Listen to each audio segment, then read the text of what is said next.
Yo, yo, yo, what's up, everybody? Welcome back to Hey, Actuali Podcast. we are back. Let's make sure we up and rolling everywhere. Let's see what's happening over here. Okay, it's looking good on Facebook. Just got our YouTube is timestamps. rolling. Twitches should be rolling. Okay, going official. Officially. Official live. Official. Are we official-eye now? We are official eye. Official eye podcast. Welcome, everybody. that'd be funny to We are officially, the live stream live. podcast called Official Eye, and then it's off the actual eye. yeah, we can do that.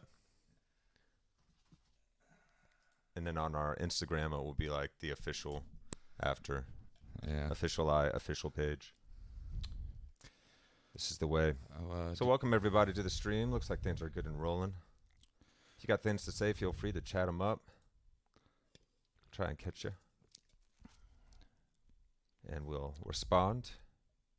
If not, we'll make sure we get back to you guys. Any questions or comments, we'll get back to you on the next episode. So this is John Vervaeke's Awakening from the Meaning Crisis. One of the most profound things I've ever discovered, and I'm excited to be able to share with all of you and with my great friend DJ here.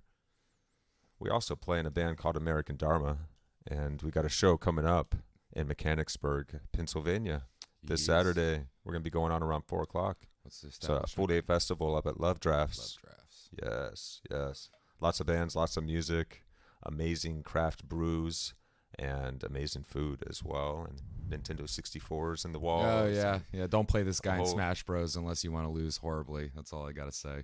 There's a whole awesome collection of 80s and 90s pinball games in there.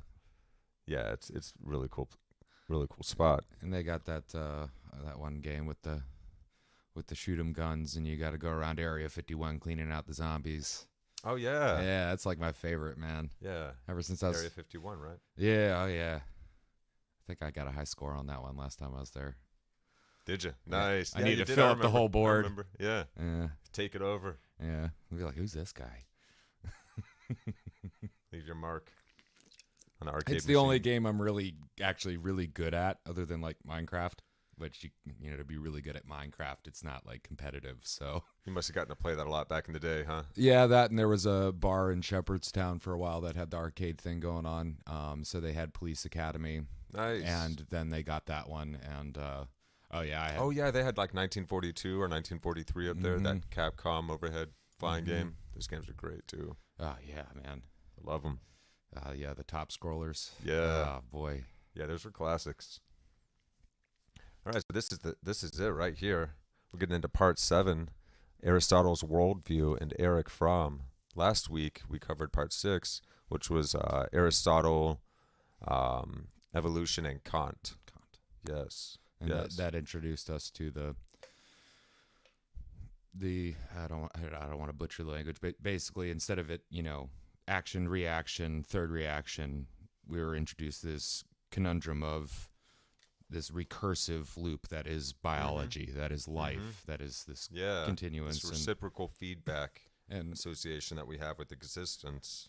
yeah, and Aristotle, felt that his predecessors, particularly Plato, were, I guess, lacking in, I don't want to say their understanding, but their understanding, because like it was limited more into, the math of things and the shape of things, whereas Aristotle's grand awakening was the progression. Mm-hmm. How does the growth and development? Yeah, and basically applied work? all Yes. these ideas to living things. Mm-hmm. And the example of the tree was brought up. A tree is not a Yeah, he walks a outside, thing he sees in a tree, and action, he's like, well, this reaction. doesn't play along with cause and effect. Yeah. And with the linear style of reasoning, you don't really want to have a recursive. Mm-hmm. You know, Yeah, so they came up with the ideas of potential and actuality, and these words that we still use to this day come from Aristotle. yeah, and then of course the wood can be the chair, or the table, or the ship. And then what is its? How did he describe it? It's tied into the word like action. Actually, it's The eidos or the logos, the structural functional yes, organization. that's it. The structural functional organization of something. Yeah, the actuality of it, which comes from action, so it acts as a chair. Yeah. Yes. Yeah, And it's that, in just our blowing my interaction, mind, man. this is Like really how, deep stuff. We're not doing it justice. And just the way the words play, though, the magic that, like, as we're going through this now, yeah, I'm looking at words different now, and every word, like, I'll be thinking, and I'll be like, well, that's not accurate, because if you break it down like this, it right. kind of means You this. start That's getting not to what I'm going for. So what's another word? And then, they just keep popping out at you. it's really neat how the world starts to become Yes. Yeah. more the more you go through something like what John Vervaeke's actually pulled off here. And the reason I say that, we're barely even like scratching the surface in our explanations here, trying to sum up quickly, is because this is a 50 lecture series, and it takes some 50 And this 1 hour lectures to actually explicate this idea in depth. and this is a guy who's basically spent his entire life leading up to doing stuff like this. Yeah. Whereas, like, I don't know about you personally, but I spent a lot of time in my life doing other things that weren't postulating. Right. Yeah. I Yeah, still he spent postulate. 30 years as a meditator and a teacher and a Tai Chi practitioner, as well as a professor and a cognitive scientist, studying awareness and consciousness and mindfulness practices and all of these things. And he has also studied in psychology, and it goes on into biology, and he's very, very deeply versed in the Western and Eastern ancient wisdom schools and mythology. So he brings us this broad array of insight, and all of those that he's drawing from and building off of as well, the giants that come before and his colleagues. He's got some amazing colleagues that he works with, like Christopher Mastropietro and others, that if you go to John Vervaeke's channel, you'll see he has a lot of ongoing dialogues with some amazing people, and they're all further explicating how can we usher in further accelerate this awakening from the meaning crisis. And it's not like he's going out there and cutting and blazing trails. It's almost seems like as if he's walking the trails and putting really helpful trail signs that explain things and explain what's like when you go to like he is, and that's really helping us along the way to understand how we got to where we are. He's also actually forging some new pathways, which is really exciting. So we're going to get to the cutting edge of our understanding of conscious awareness here. And I guess once you get to the end of the trail, and then it's like there's a sign, it's like welcome to the unknown paths. Yes. There's red paths, blue paths, yellow paths, and green paths, and they don't all go to the same places, or the same length, but you can wheel yourself around, if you will. Because this is all philosophy is in my mind, is the continue walking of this path, this conversation. The understanding of who are we, and what are we here branching for, off what the can we path do? to see, to gain an oversight of something and look at that. And sometimes, you follow a natural deer path and it leads you somewhere, or you get completely lost and go down a rabbit hole and, Yeah, right. Yeah. It's funny how there's some good rabbit holes. Oh boy. Yes. Alice knows. Well, early internet too, man. Back in the day. Yeah, right. The rabbit Okay, hole. so here we are again, full screen. And we're about to get back into it now, I guess. I think it's a good time. We can kick it off now. Yeah, we can keep rambling if we wanted to. I'm Mr. Rogers and take my hat off and take off my jacket and my shoes. Won't you be my neighbor? Get on rolling. All right, guys, here we go. John Vervaeke's Awakening from the Meaning Crisis.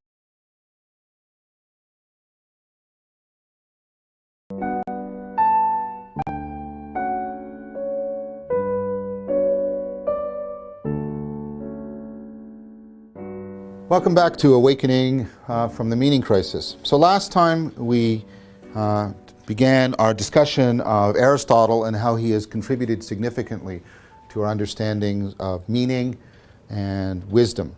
And we talked about how Aristotle was centrally concerned with something that he thought Plato didn't give an adequate enough account of, change. But importantly, Aristotle's term for change is properly understood in terms of growth and development. And we talked about how much your sense of growth and development is constitutive of finding your life to be meaningful. We talked about how Aristotle understood that development in terms of making use of Plato's idea of eidos, form, the structural functional organization, and that what's happening in change and in development is that something is being informed. In particular, something like wood is the potential to be a table or a chair, and when it has the correct structural functional organization, then the chair starts to act like table. Sorry, the wood starts to act like a table, or the wood starts to act like a chair.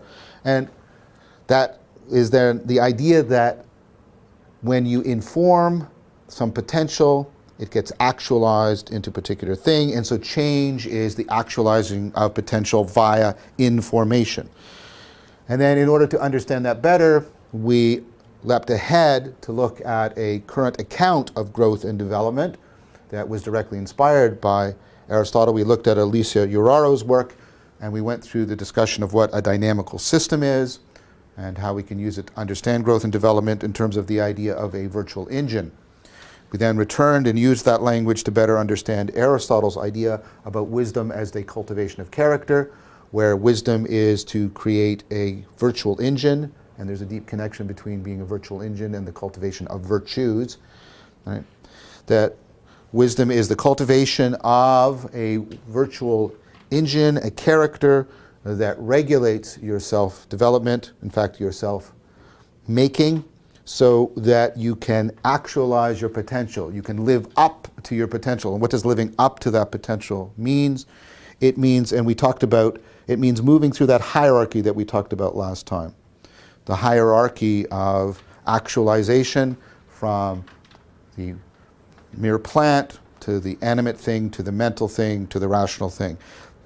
So to be wise, to live up to your potential, is to cultivate a character that most helps you realize your capacity for rational self-reflection, your capacity to appropriate and take charge of your ability to engage in self-actualization, self-realization, and to do so in such a way that fulfills the potential of your humanity, that you most realize, reveal, actualize the characteristics that make us uniquely human. And that foolishness is to have not properly cultivated your character. So even when you have the correct set of beliefs, you believe that you should not do something, you will still fall prey to acrasia because you have not cultivated adequate enough character. Then I challenged you in two ways. I challenged you to try and reanimate and deepen these terms that we use every day to talk about how meaningful our lives are, terms of growth and development and actualizing ourselves and living up to our potential, to deepen those terms by returning and reflecting upon them using Aristotle, but also a Socratic challenge via Aristotle. What are you doing to cultivate your character? How much time are you dedicating to it? Since it is now reasonable, given this argument, that it plays a significant role in how meaningful your life is, how much time have you devoted, how much time do you regularly devote to it? Now, as promised last time, I want to turn to the other side of Aristotle's work and show in a further sense how he contributed to the axial development of these ideas of meaning, wisdom, self-transcendence. And of course, Aristotle is understanding self-transcendence as this living up to your potential, self-realization, ascending through the hierarchy until you are a fully realized, fully rational human being. Now, Aristotle was interested in rationality for exactly this reason. He thought it was the way of defining human beings. Now, his understanding is axial. Rationality is what we've been talking about since the beginning of this series, right? The axial revolution idea of second-order thinking. You can step back and reflect on the ways in which you're self-deceptive and you have a capacity for self-correction and self-transcendence. That's the hallmark of rationality. Please remember that. Right? Because we have tended, and we'll see much later why, we've tended to reduce rationality to the idea of being logical. But that's not the core idea of rationality. The core idea of rationality is your capacity for reflectively realizing, your capacities for self-deception and illusion, and for self-correction. And for Aristotle, that self-correction is a process of also realizing your potential through the cultivation of character. But what is at the heart of rationality? Because if we go back to the Platonic model, Aristotle has told us a bit about one side, right? Character. This is, remember Plato talks about how you are aligning the psyche. But Plato also talked about, right, being in contact with reality. How did Aristotle develop this side of the Platonic equation? This is his way of trying to give a deeper analysis of structuring the psyche to reduce self-deception. What did he do to try and develop Plato's idea of being in contact with reality? Because if you remember, we also have this meta drive. We need to be in contact with reality. I put it to you that that is in fact the core feature, or at least the core motivation of rationality. The core motivation of rationality is the desire to come into as deep a contact with reality as possible by those means that are as reliable as possible. So for Aristotle, this brought him into a discussion about what it is to truly know something, to truly know something. And again, he's going to be deeply influenced by Plato, while of course making his own unique changes and challenges to Plato.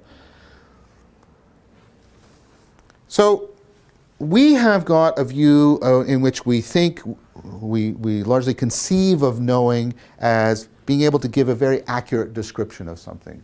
I know what a chair is if I can really describe it very well to you. Now, there's a challenge to that if I were to ask you the following. Who knows better what a chair is? Somebody who could describe a chair very well to you, or somebody who could actually make a chair?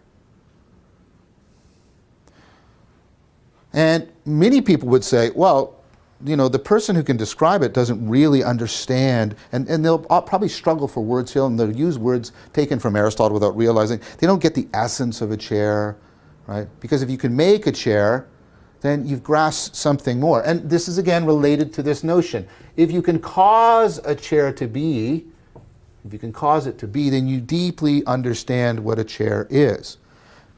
So Aristotle then asks, well, what is it that the chair maker has that the accurate descriptor does not have?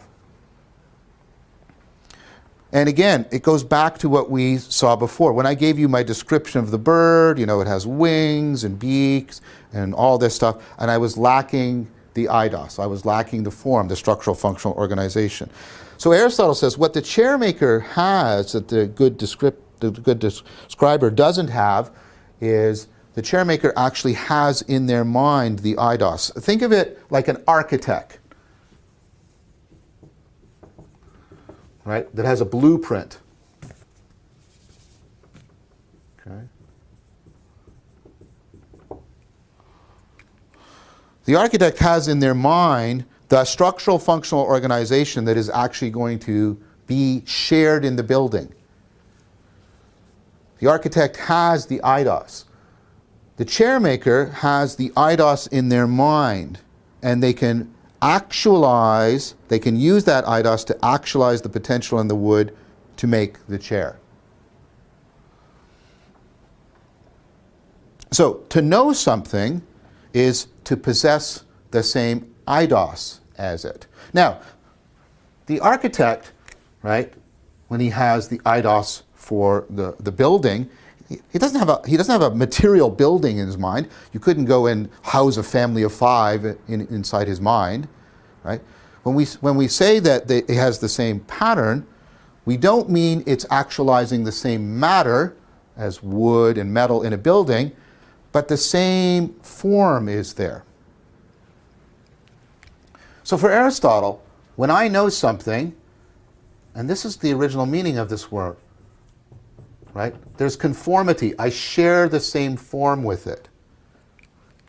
So when I know some object or know something, my mind takes on the same structural functional organization as the thing, such that if I could take that eidos from my mind and actualize it in some potential, I could make an instance of the thing. I could cause it to be. So, if you'll remember, shape is not the same thing as form, but we can use shape, as Aristotle does, as an analogy for form. So when I know the cup, I could know it by standing away from it and describing it, right? Trying to describe its shape, and I'm using shape as an analogy for form, or I can actually conform to the cup. I'm actually taking the same shape. And notice how this enables me to causally interact with the cup in a much more intimate and complex and sophisticated fashion.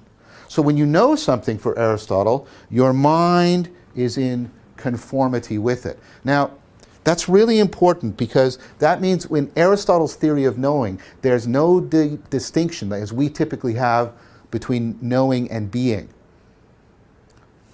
What do I mean by that? Again, using the analogy. Here's the modern view. I'm over here describing it. It's over there, independent. I'm over here describing it. Here's Aristotle's view. I'm actually changing my structure. This isn't just, I'm not just knowing and having beliefs. I'm being changed. This is a change in my being, not just a change in my knowing. The conformity theory doesn't just change your beliefs, it changes the very structure and functioning of your being. So the conformity theory is a very different way of thinking about how we know things. So Charles Taylor, who I've mentioned before, Herbert Dreyfus, and others, they talk about the conformity theory as a contact epistemology. So to know something is to be in contact with it, is to actually participate in the same form as the thing. We're going to come back to this sense of participatory knowing. Participatory knowing is when I shape myself in order to know the thing, and I know it by conforming to it. This is different from descriptive knowing, where I stand apart and I generate propositions about the thing. So the conformity theory has this very powerful idea of an intimate connection between the mind and reality. And it's based on a very powerful idea. And, as I've mentioned, Aristotle is going through a significant revival in our understanding of living things, understanding of mental things. We are increasingly coming to see that this kind of contact knowing, this participatory knowing, is much more central to how cognition works than we previously thought. We're going to come back to that a lot in this series. I just want you to take note of it now. Notice how this, what we need to notice right now is how this theory of knowing, which is also a theory of being, satisfies that desire of being in contact with reality, as opposed to being like separate from it and merely pointing at it with my words or my propositions. All right, so if I'm in conformity with the world, that tells you something very interesting. The structural functional organization, my patterns of intelligibility, remember for Plato, intelligibility, and Aristotle completely inherits this. Like I say, again, read Erich Pearl's book on this, right? How I make sense of things. The pattern of intelligibility is the same pattern by which the thing is organized. So, when I'm making sense of things, there's a structural functional organization in my mind that is shared with the structural functional organization of what I'm making sense of things. But does that mean that, everything I think is just true? No, Aristotle is like a genius, right? He's probably, a clear instance of what's been called a universal genius. So we shouldn't dismiss what Aristotle says so easily. I mean, Aristotle literally writes the book on everything. You come, say you're at a party with Aristotle. And you say, well, I'm interested in physics. And then he'll, here, I wrote the book on this. This is called Physics. This is the book that started physics. Oh, well, I'm also interested in philosophy. I'm interested in metaphysics. Here's the book I wrote on metaphysics. Well, I'm interested in how animals move. Here's my book I wrote on how animals move. I'm interested in psychology. Here's my book. Dreams. Here's my book. How to write books. Here's my book. Aristotle is, right, just an astonishing intellect.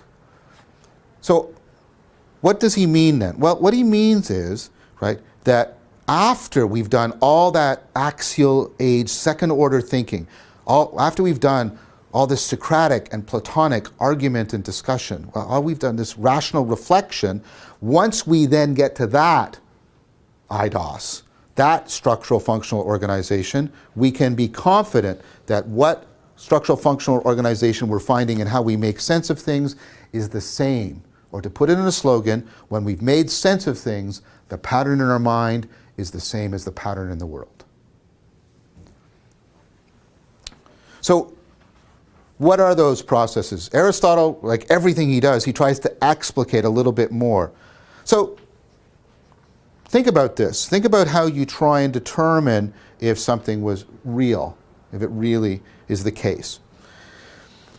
So let's say you're interested in Susan, and you're talking to your friend Tom. And Tom and Susan and yourself, you were at a party the previous night. And Tom tells you, oh, Susan, I think Susan really likes you. Now, this is important to you because you really like Susan. You'd really like it if Susan liked you. This would be a good thing. But you don't want to leap into this because your heart has been broken before and you've acted foolishly and impulsively, so you want to make sure. So you say, wait, come on, Tom. I saw you last night. You were really hammered. Like, you were drunk. I don't believe you. And Tom says, no. I heard this way before I was drunk. I heard this at the beginning. I heard Susan say this at the beginning. And then you say, come on, Tom, there were so many people. It was so noisy. How can you be sure? And Tom says, no, this was in the kitchen. Susan was in the kitchen when I heard her say it. It wasn't that noisy there. And then you say, I don't know.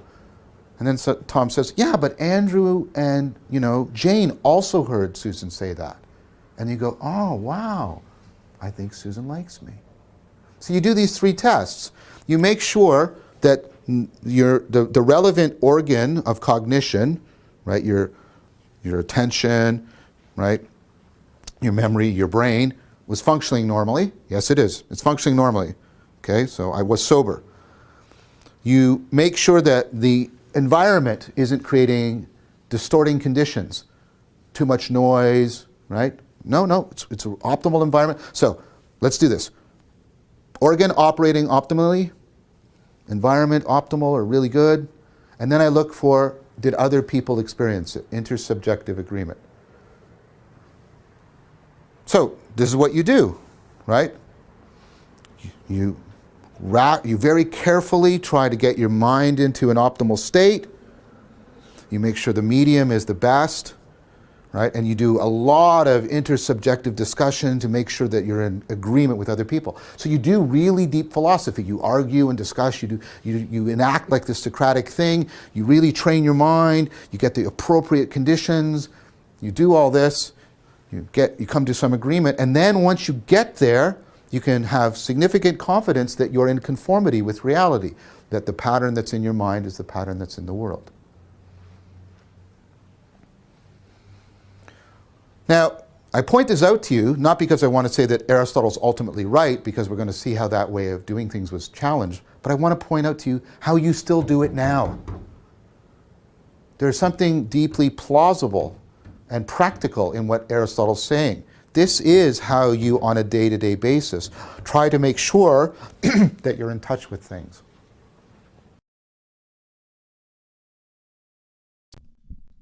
All right, we're back. Hey. That does seem like a good time to pause there. Yeah. DJ's got notes. We are ready. Yeah, right. I took notes this time around. It's okay. I didn't spend as much time with this as I'd like, so notes are helpful. Yeah, I feel you.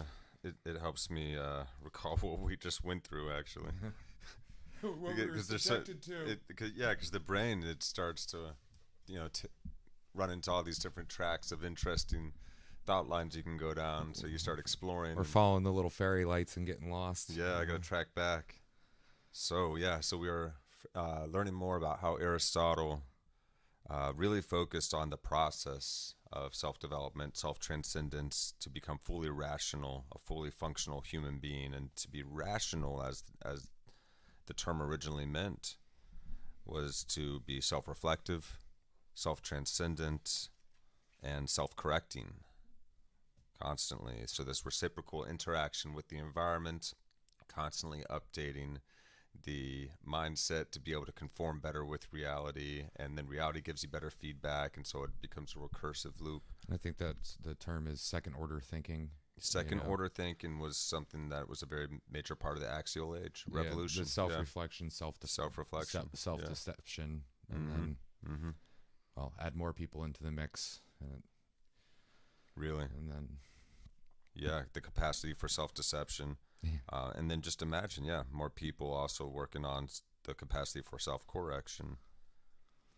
So through the cultivation of character, we realize our potential. We get in ever greater degrees of contact with reality, and it's a meta drive within us. It's a core motivation within human beings. And I guess that Aristotle identifies.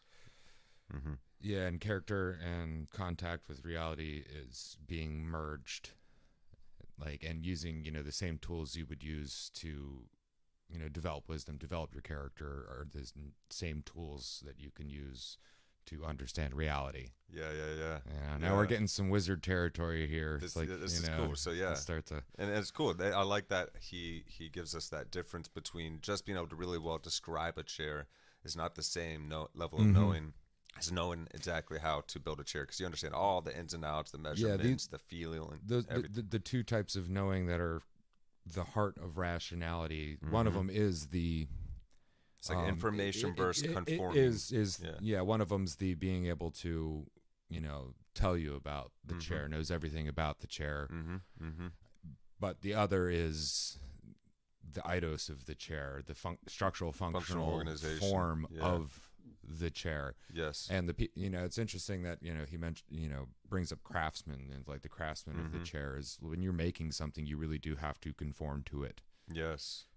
Man, so all the mirror neurons in the brain are mapping this thing out as you got to actually use your body to build and shape, build jigs and tools that you have to think about how are they. So it's like you've got your body, you can mold to it, but then your mind, so you can make something else. Interactions, you understand the physics, you understand so much more the weightedness of things. And so those are the two types of understanding that are useful.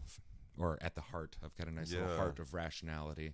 No distinction between knowing and being with this kind of knowing. That's the second type of knowing. Setting us up, because he's going to introduce Buddha here in a little bit, and setting us up for the next video. But we're going to start getting into beingness more now. And the line he said in here is, to know something is to possess the same eidos as something. The same structural functional form. Organization, of that. And like I said while we're watching it, you guys couldn't hear, but about like this going back to the shaman, and why you run around and try to be like the deer to gain understanding of it. Right. And you can see like how deeply those maps will be made in the brain. Not just of the shaman, but of those watching him, because he's embodying the exact movements that, as well as he can replicate, that he's seen in the wild, of how this thing reacts in different situations. Everyone's watching that, picking up on all of those cues, and then creating that kind of Platonic, solid version of the thing in their mind as well. So this is conformity theory. It's not just about like changing your belief about something. It's actual participatory knowing. And you don't just believe that you're the deer. You actually understand very much how to conform to be similar to that. Well, and even the example of him like grabbing the cup, you are being the cup to a certain degree. You're holding it. You can adjust not the tilt of the liquid. Liquid stays flat, but the tilt of the cup and how the liquid interacts. And there's no cup without a human being to like describe and utilize. And the thing he said that I thought was hilarious and brilliant was, being the cause of something, because. And I imagine the kid is just, when the kid's like, keeps asking the question, you're like, well, because. To be the cause of. Be the cause of, yes. So in the sense of making the chair, you're the cause Mm-hmm. of the chair becoming. Yeah.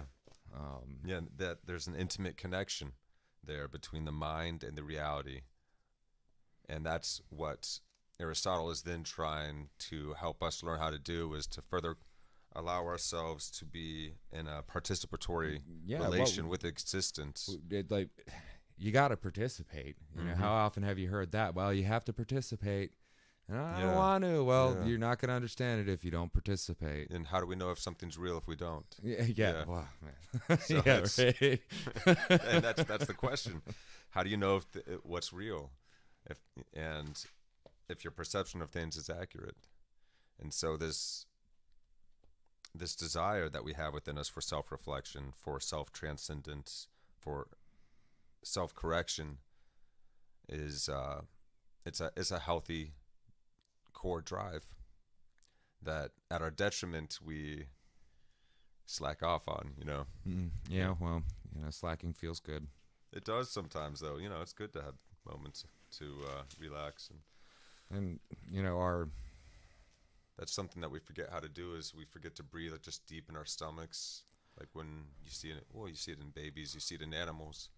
We learn to start breathing up here more in our chest in this area. Which is useful if you got to get up and go and do something and kill something. Very useful if you need to be in fight or flight mode and all your blood is there then, and your thank you very much. It is there then in all your extremities. It's but not it's in the arms and the legs rather than calm. in the core. So you got to return it to the core. That requires some deep belly breathing, and then you can feel very relaxed, hopeful in any moment. Breath, man, better than Prozac. Yeah. The art of breathing. Just learning to breathe again, man. Yeah, and just be able to settle deep into reality. See it clearly, without the resistance pushing away information anywhere.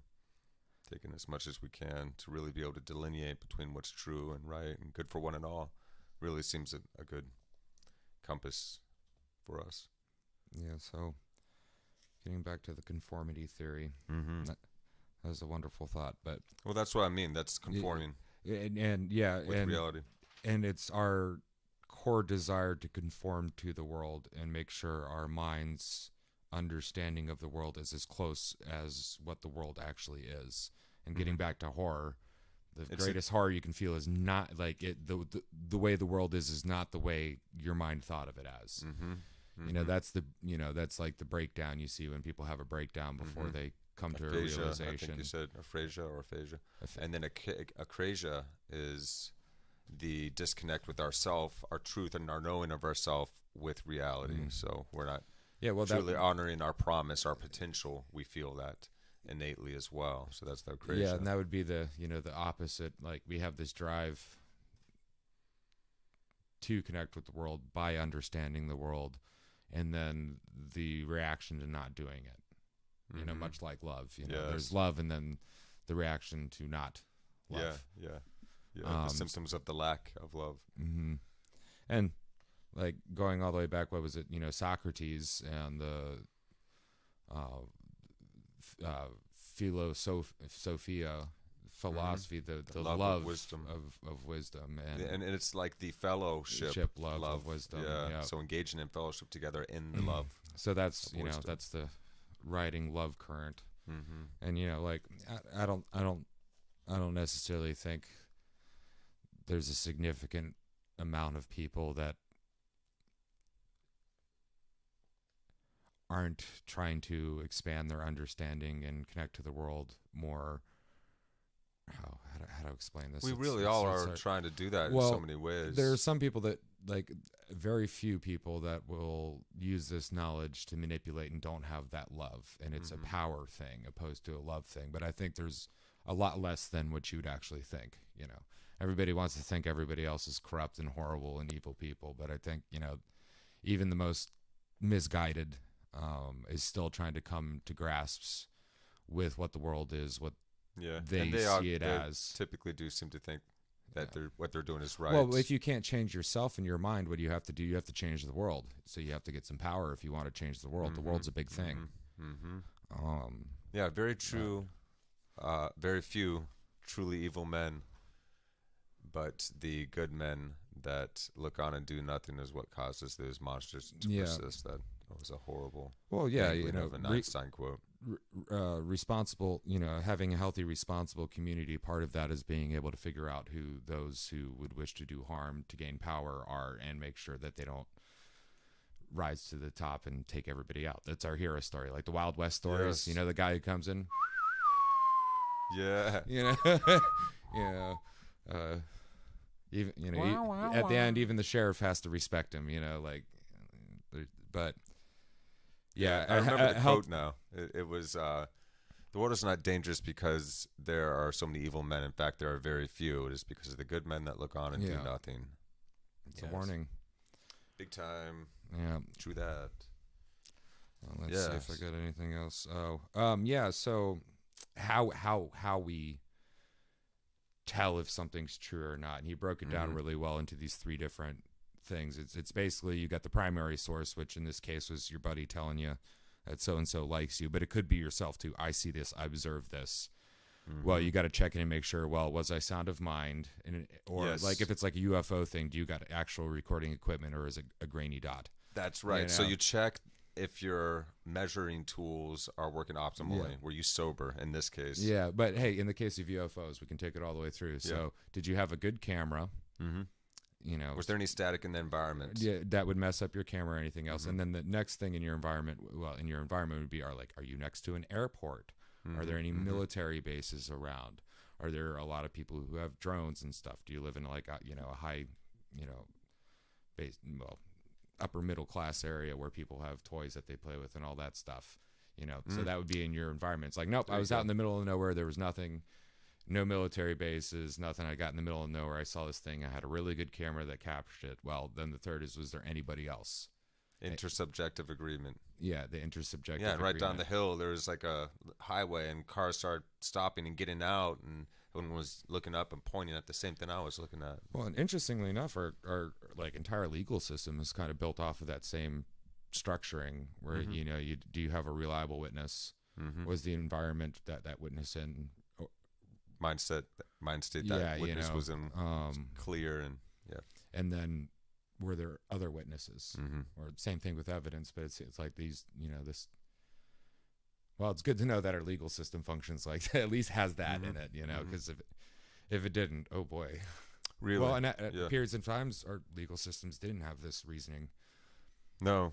It was pretty much just she's a witch, burn her, or Yeah. If she survives, then she's a witch. Yeah. If she sinks, she's a witch. If she floats, she's a witch because she's made out of wood. Because wood floats. Oh boy. Python.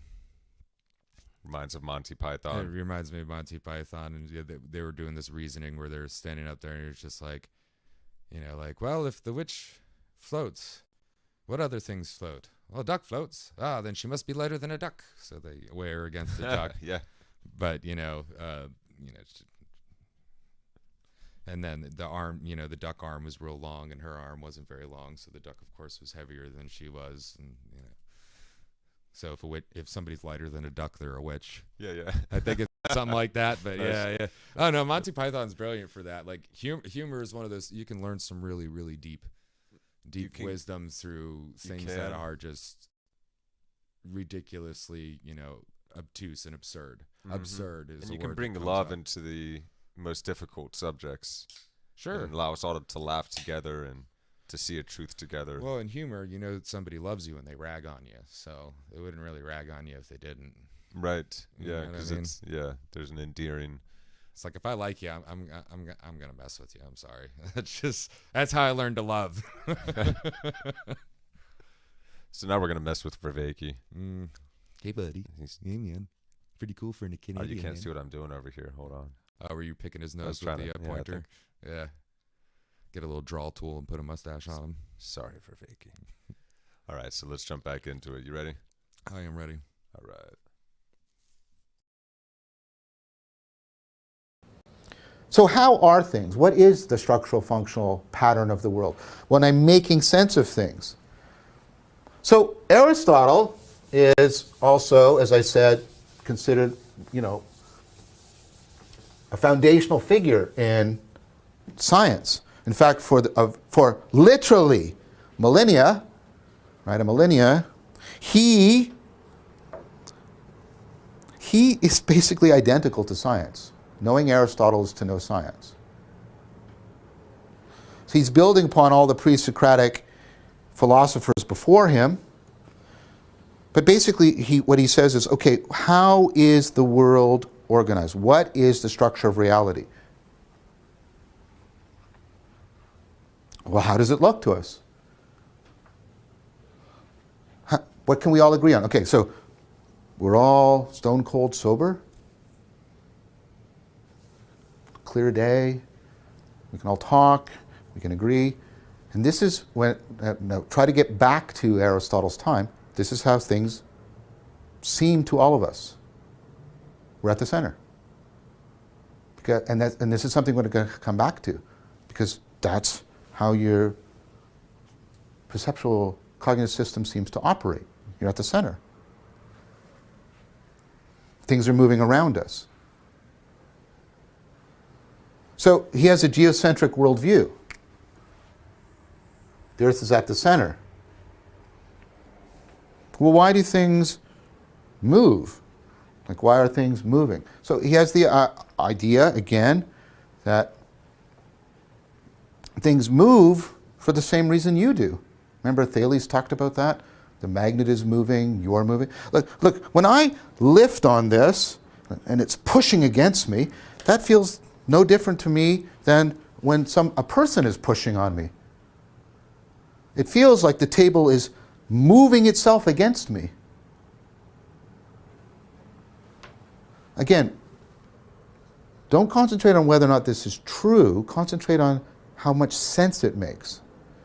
Look, when I move the pen away from the Earth, it looks like it moves itself to get back there, which looks exactly like I want to be over there, and I move myself there because I'm separated from where I want to be.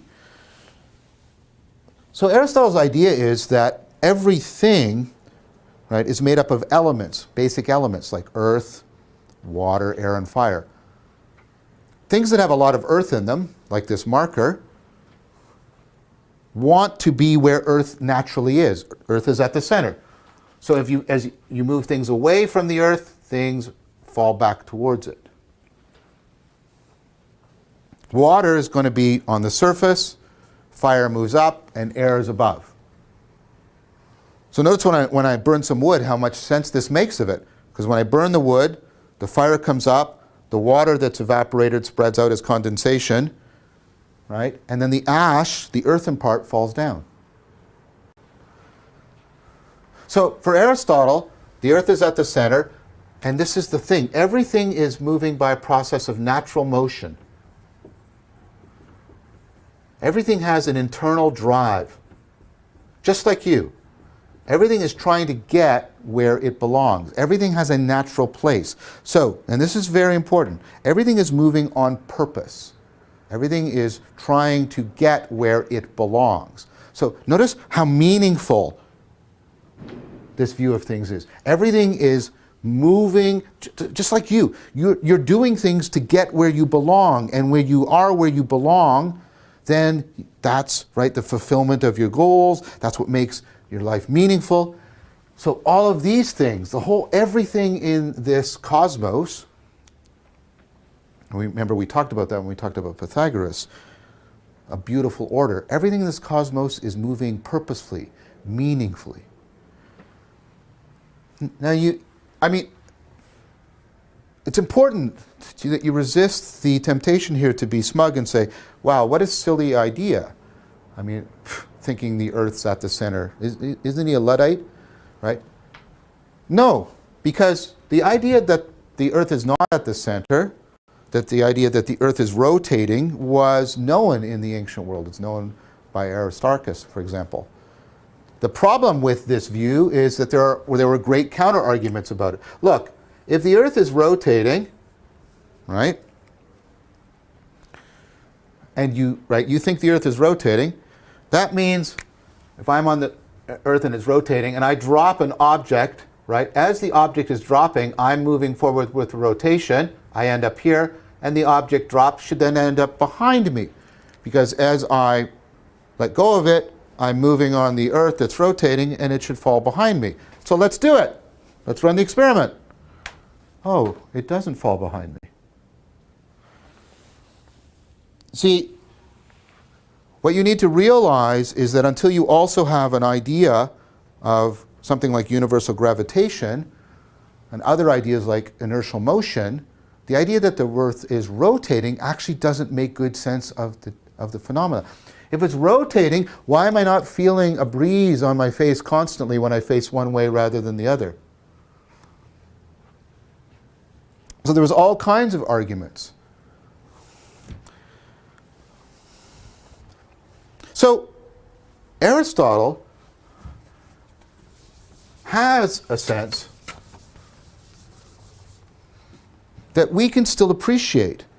He has a sense of, well, this is how we get in contact with reality, and this is the pattern that is making sense to me. And what I mean by that is, even though you and I are post-Descartes, post-Newton, right, and we know, and we're post, right, Copernicus, we still move around the Earth as if it's at the center, and that, right, the Earth isn't moving, and that objects fall directly down, etc., etc.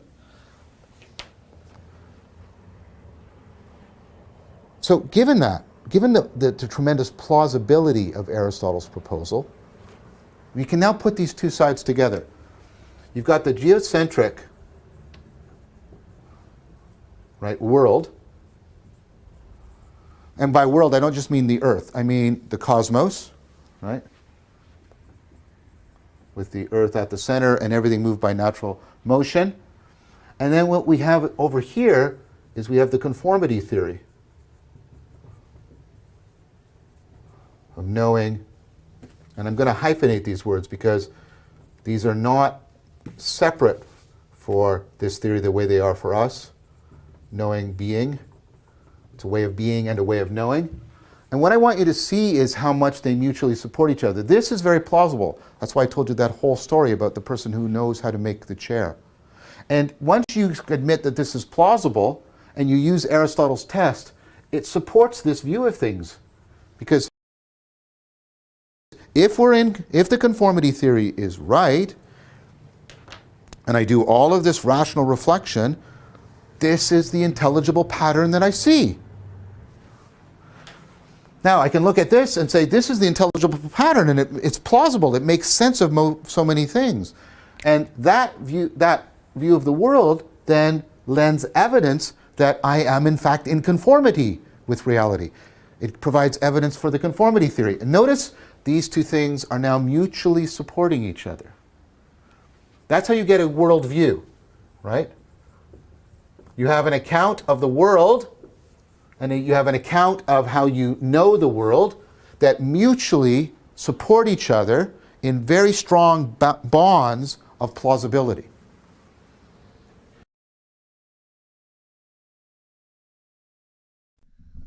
We back. We are back. Here we are. Yeah, so conformity theory allows us to shape ourselves to the cosmos. And even though they weren't accurate, the world, in fact, is not the center of the universe, and everything doesn't revolve around us. That was the most sensible thing to believe at the time, because that's what it as looked well like. as they could measure. That's certainly what it looked like. And we still act to this day as if it is that way, other than, when we have to like lob things into space and do other things like that from day to day.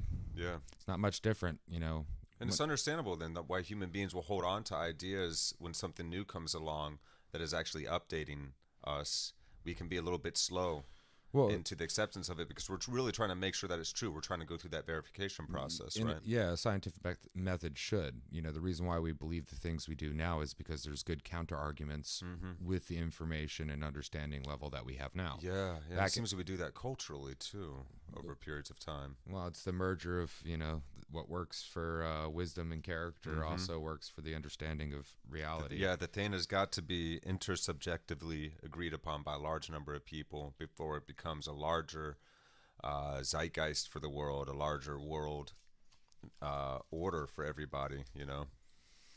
Um, so yeah, intersubjective agreement, optimal environment, optimal measuring. So Aristotle building on the pre-Socratic up to his present day, trying to understand what is the nature of reality, develops this worldview to make sense. That was the most rational thing they could come up with at the time, which was the geocentric worldview. And you pointed out like attracts like, so the elements seem to attract. That's why there's like this thing that now we know is gravity, but that's why the pin falls when he lets go of it, of course, is because, well, the pin is made of earth, the earth is earth, and it's bigger and stronger, so it attracts it. Well, yeah, like it's so, you know, you could think of like the way he explained it, I think of is like earth would be this, right? Earth would be this, you know, down. Water would be this. It spreads out. The fire is like this. It goes up. And then the air is like this, and it stays up in there. Yeah, but then it falls as ash too. Well, so and the earth returns to itself. It's no wonder that separately the rain returns. Many civilizations came up, you know, like you got the elements in Chinese. You know, it was metal, elements, fire, air, earth, water, metal, wood. I think that's it. I don't know. I could be missing one or two. It's exciting to learn about this because this is how we begin to become more rationally oriented beings, and we applied this not only to be able to become better tool makers and get ourselves up to the level we are now with satellites and smartphones, but we also were using this internally, self-reflectively, to develop ourselves further, to become wiser, more symbiotic beings with our environment and with one another. And the fact that we started to consciously explicate and describe that and share that knowledge with one another and develop that wisdom together, that's really exciting. That's really cool to see. So this is how we got to where we are. And it's amazing that, you know, what we can do with an imperfect understanding. Really? Like, you know, like, of course, now we realize that not everything's made of earth, you know, water, air. Yeah, but fire. Study Stoicism or look at the... But you were able to ancient temples make metals, make the steel. Sophistication of their technology and their architecture. Well, like say like blacksmithing, you know, you have your earth, which would be came up with democracy. But go on, sorry.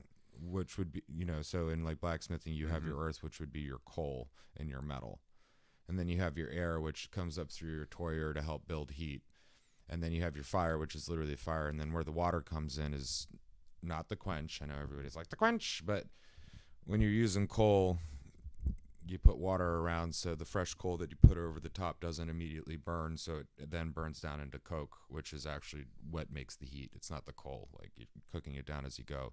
So you're incorporating all the elements together, even though that's not what it is. You're basically just, you know, blowing oxygen, which creates a reaction with the hydrocarbons that you're burning through the coal, and then steel is a crystalline matrix that, you know, like it, but it still works. You can still build, you know, fantastic swords and katanas. You can, you know. Yeah, that's really wild because it's nothing but atoms spinning all the way through. Well, that's, you know, that's what we think. That's the imperfect understanding we have now. As far as we can tell, these pinpricks through time and space. Even the solar system type understanding of an atom actually is not, like, technically when you look at it, it's more of, you know, more of like figure eights or lobes. And it's a probability matrix for the electrons. Yeah. So it's not actually spinning around. It's just a probability. If you look there, there's a probability. But we know that it vibrates, and so there does seem to be a cyclical nature. They have their own shapes and their very pretty art potential if you look up that stuff. But yeah, it's such a you don't have to have a perfect understanding of the universe to really make an effect on it, or to deeply appreciate and be in communion with it. Yeah, so you know, you're never too uneducated or dumb to actually have profound insights and be able to do quite a lot. Thank God. We get down on ourselves a lot. Come on, man. And thank Vervaeke for actually breaking this down so that, you know, I dummy can like me understand can it. understand it. I'm saying, yeah. This is very much your idiot's guide to awakening from the meaning crisis. I'm Chris, and this is, this is DJ, and hopefully that we will be able to stave off the idiocracy dystopian future scenario. But I hear it has electrolytes. It's true. Camacho for Prez, baby. So yeah, Aristotle's understanding, or the way he thought, is everything's moving on purpose, and the purpose is meaningful. And it is reasonable that he would think that. This because, worldview must have been deeply meaningful. Well, what moves the thing if you don't have a conception of gravity? Everything is moving because everything is imbued with meaning. There's this beautiful order, and it's That's all its moving purpose. on purpose because that's its purpose. The river's purpose is to have water run through it. Yes. Yeah. The chair's purpose is to be sittable and solid. So that's a really beautiful idea and a way of relating with the world. And we've been taking that apart ever since, because our instruments are so finely tuned now that we're breaking apart every belief system over and over and over again. You know, now we know we're certainly not in a geocentric cosmos. But to a certain degree, though, like, and this isn't like in the ego sense, this is just in the sense of like observable reality. You are the center of your own universe because you can look infinitely in any direction. Well, that's true as far as from your own body. Now, the universe does not revolve around you. No, but no, your perspective point is the center of your twisted. Universe. Yeah. Because if you can look infinitely out and infinitely in any direction, well, you're equidistantly in the middle of everything. And it seems to be that our existence as humans with animals and plants roughly around this size and everything seems to be the universal like average in between size.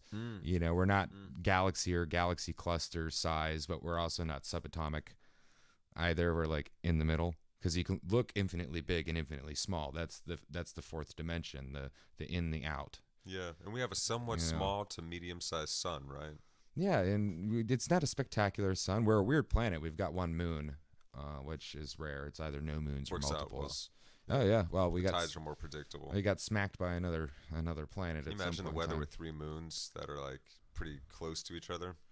Could you imagine the earthquakes and like? Jeez, man. Yeah, and the tides, like trying to predict the tides. Giant lava tidal waves, and it's happened here too, though, man. Well, that's how Earth was for a long time when the moon was a lot closer, and that's what got it. One of the things that kept it churning. They think the moon came from Earth, right? Yeah, so they did a new simulation that I thought was interesting. It was the most high-res simulation. So basically a planet roughly around the size of Mars smacked into us, fused with us, and then threw up a lot of ejecta into orbit. And what this simulation found is actually the moon formed rather quickly.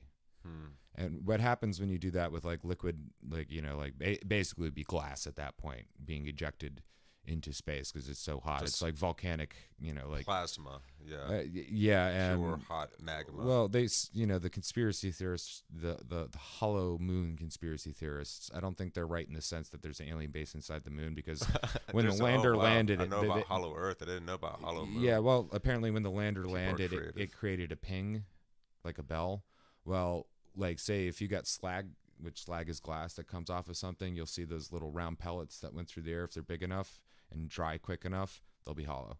Yeah. Well, if its core is cooled off now, then it probably doesn't. In all honesty, it probably has a big old hole in it. Like if it happened as quick as what the simulation said, I'd be surprised. Because like when you take molten glass and the thing was trying to expand out, and then it just cooled. Oh yeah, it got smacked, and then the outside cooled, and it just all contracted towards the outside, and then you get this void. Yeah, the Earth is just a smaller ball of plasma than the sun. If it's big enough, then it'll just burn and burn and burn for billions of years. If it's small enough, it'll form like a hard outer shell as it cools off, and then if some mushrooms happen to land on the planet, then they'll start eating. That's the panspermia conspiracy theory.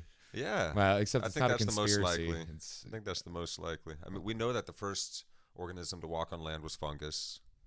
So either the fungus developed somehow in the water in that primordial soup, or it came from somewhere else, and either seems equally likely. Well, fungus helped to break down the inert rocks on the land into stuff resembling soil for then bacteria, other funguses, and other plants to start breaking down and to create the cycle, because there's a primary decomposer, a secondary, and a tertiary decomposer, and that's our standard cycle for There how you things go. rot. Yeah, because as the mushrooms started to and- grow, yeah. before plants even developed, the mushrooms started getting really tall on this planet, apparently. Yeah. There was a period of time, and they found these ancient fossils, but there's mushrooms that got 15 to 30 to 50 feet tall by the time that the first plants were around like waist high for us.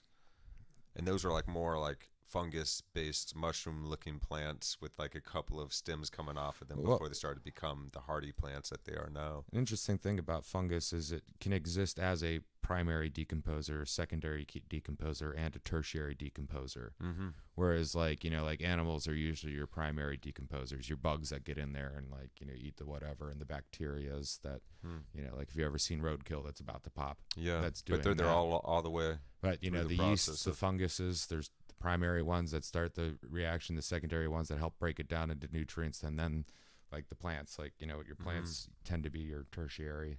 Yes. There's other plants that are not. But And most of a mushroom's body is actually it's underground. It's yeah, oh yeah. mycelia, What its they put root up is network. just a spread, is just a Yeah. reproductive. So when you like lift up an mechanism. old rotted log and you see a bunch of white cobwebby looking stuff, that's actually mycelial roots of a mushroom, all one cell membrane thick, and so just like billions and billions of spider webby structure, and it actually trades information and nutrients with through the forest with trees and everything else that comes into contact with it. And so they have this symbiotic relationship with trees where they'll feed and receive nutrients to the trees and from, and they can even forewarn other further parts of themselves away if something live steps in an area. Then it sends a signal throughout the network. Well, with That's Earth's internet. yeah, and with like morel hunting, if you rip up the morel instead of cutting it off, they ain't gonna grow there no more.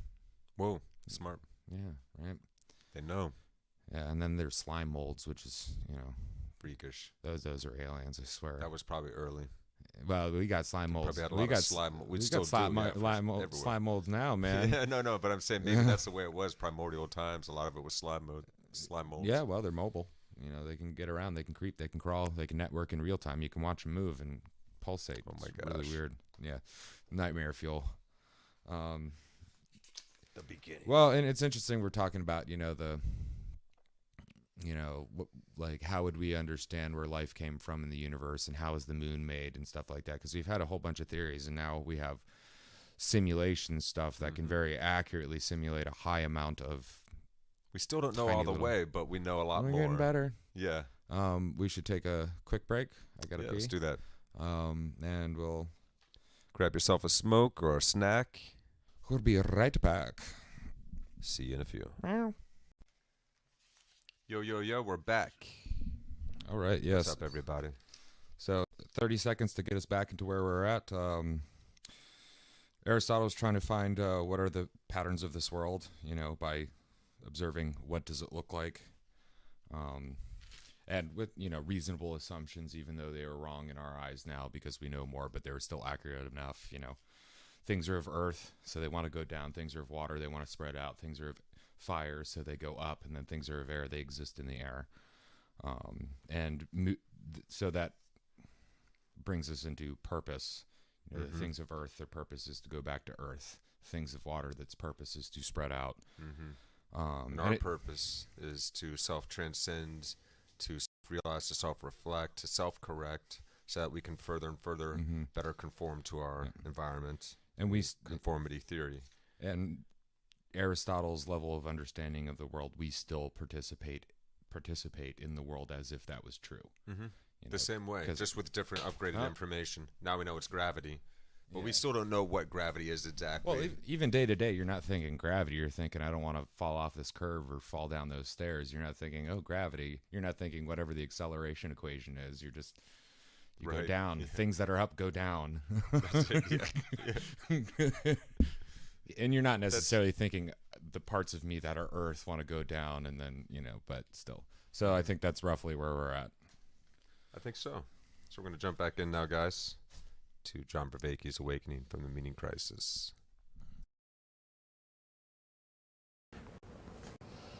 Now that sets something out for us.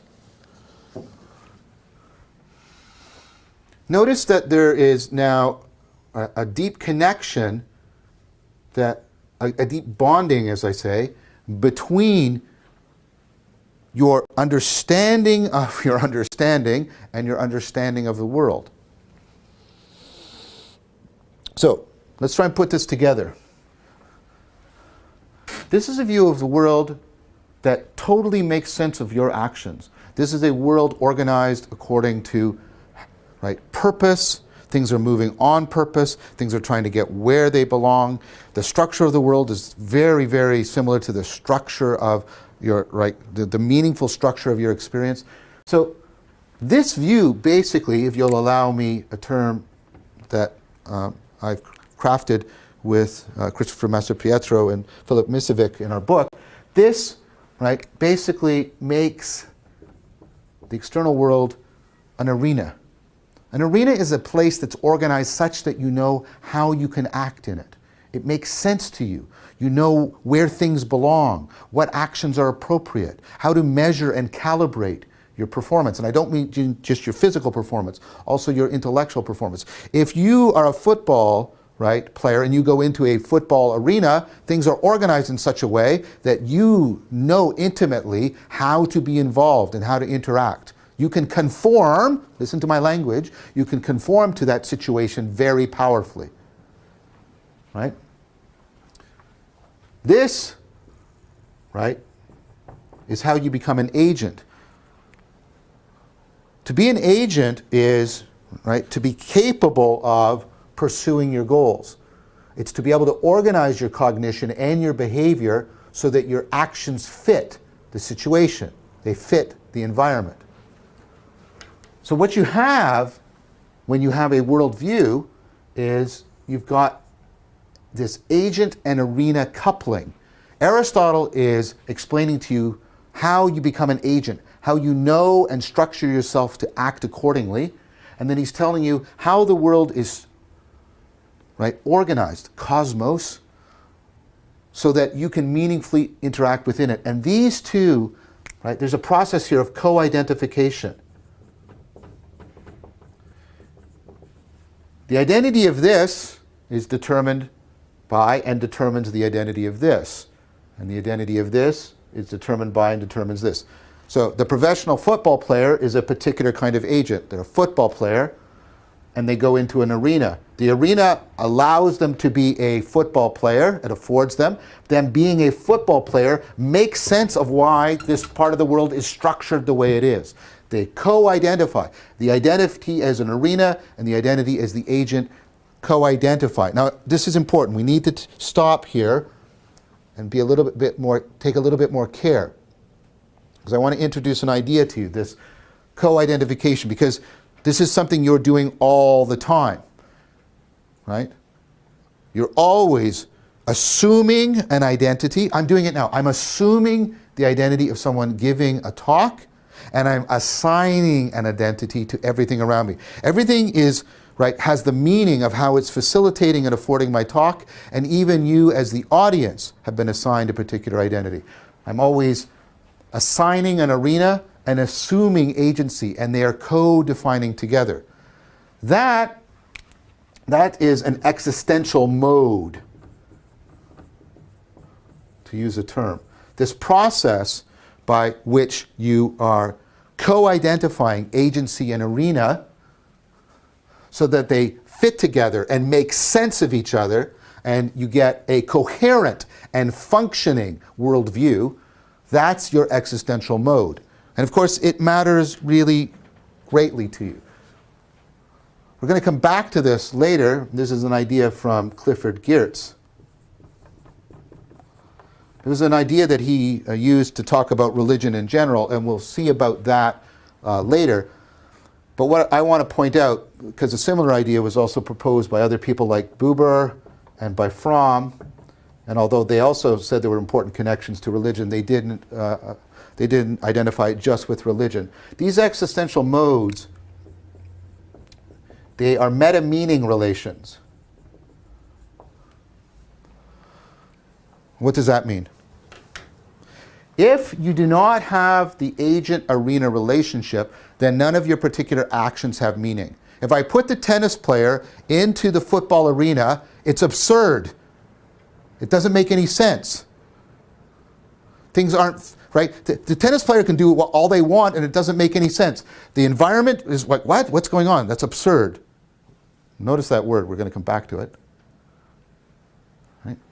Unless the coupling works, your individual actions and projects of meaning don't work. It's a meta-meaning system because this mode makes possible an entire system of meanings. It means, right, that the throwing the ball has a meaning for the football player, right? The catching the ball, the running here, all of these different things take on their meaning because an agent-arena relationship has been set up. You're doing it right now.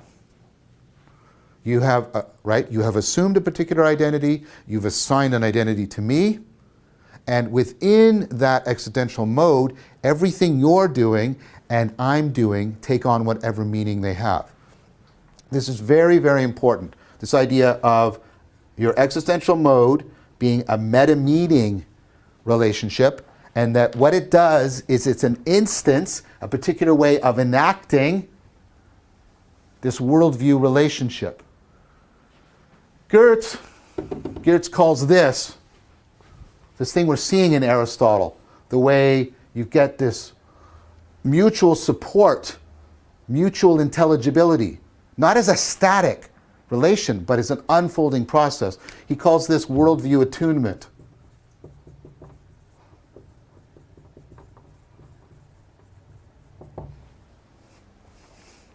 So one of the things that's really important to you, right, is that your existential mode, the way in which you are creating co-identifications of agent and arena, actually fit into a process of worldview attunement.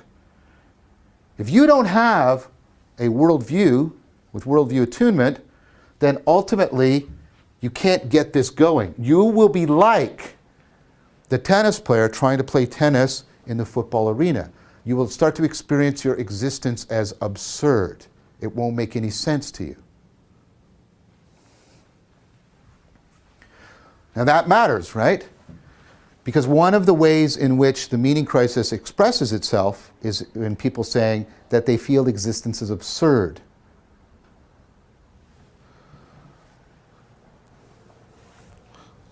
People often express the opposite of absurdity when they articulate that they have a meta-meaning, existential mode that affords a functioning worldview attunement, which gives them ways in which they are co-creating with the world the agent-arena relationship. So notice what this has done, what Aristotle's done here. It's so powerful. He's given us a way,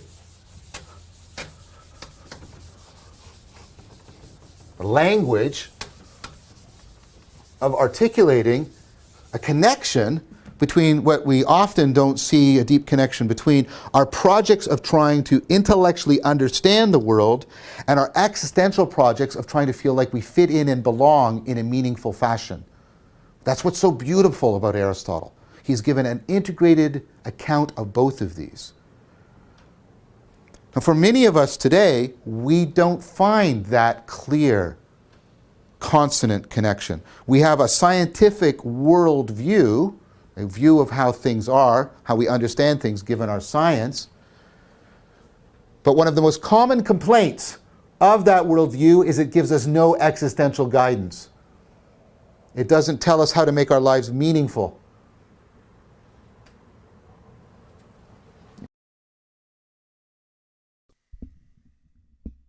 Good stuff. Good stuff. Yeah.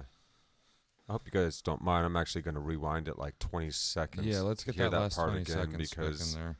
yeah, my mind wandered just for a second. I missed the part that I was trying to hear. Let me see here.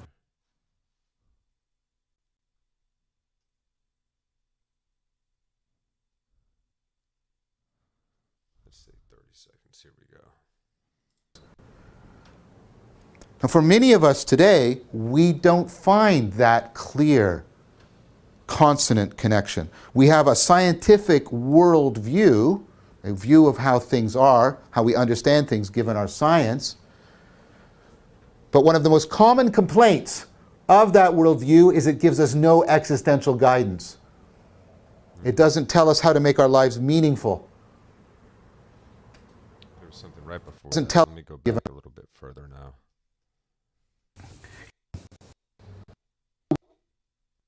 There's two things that Existential mode that affords a functioning worldview attunement, which gives them ways in which they are co-creating right. with the world the agent-arena relationship. Which is the opposite of absurdity. So notice what this has done, what Aristotle's done here. It's so powerful. Okay. That's what it is. He's given us a way,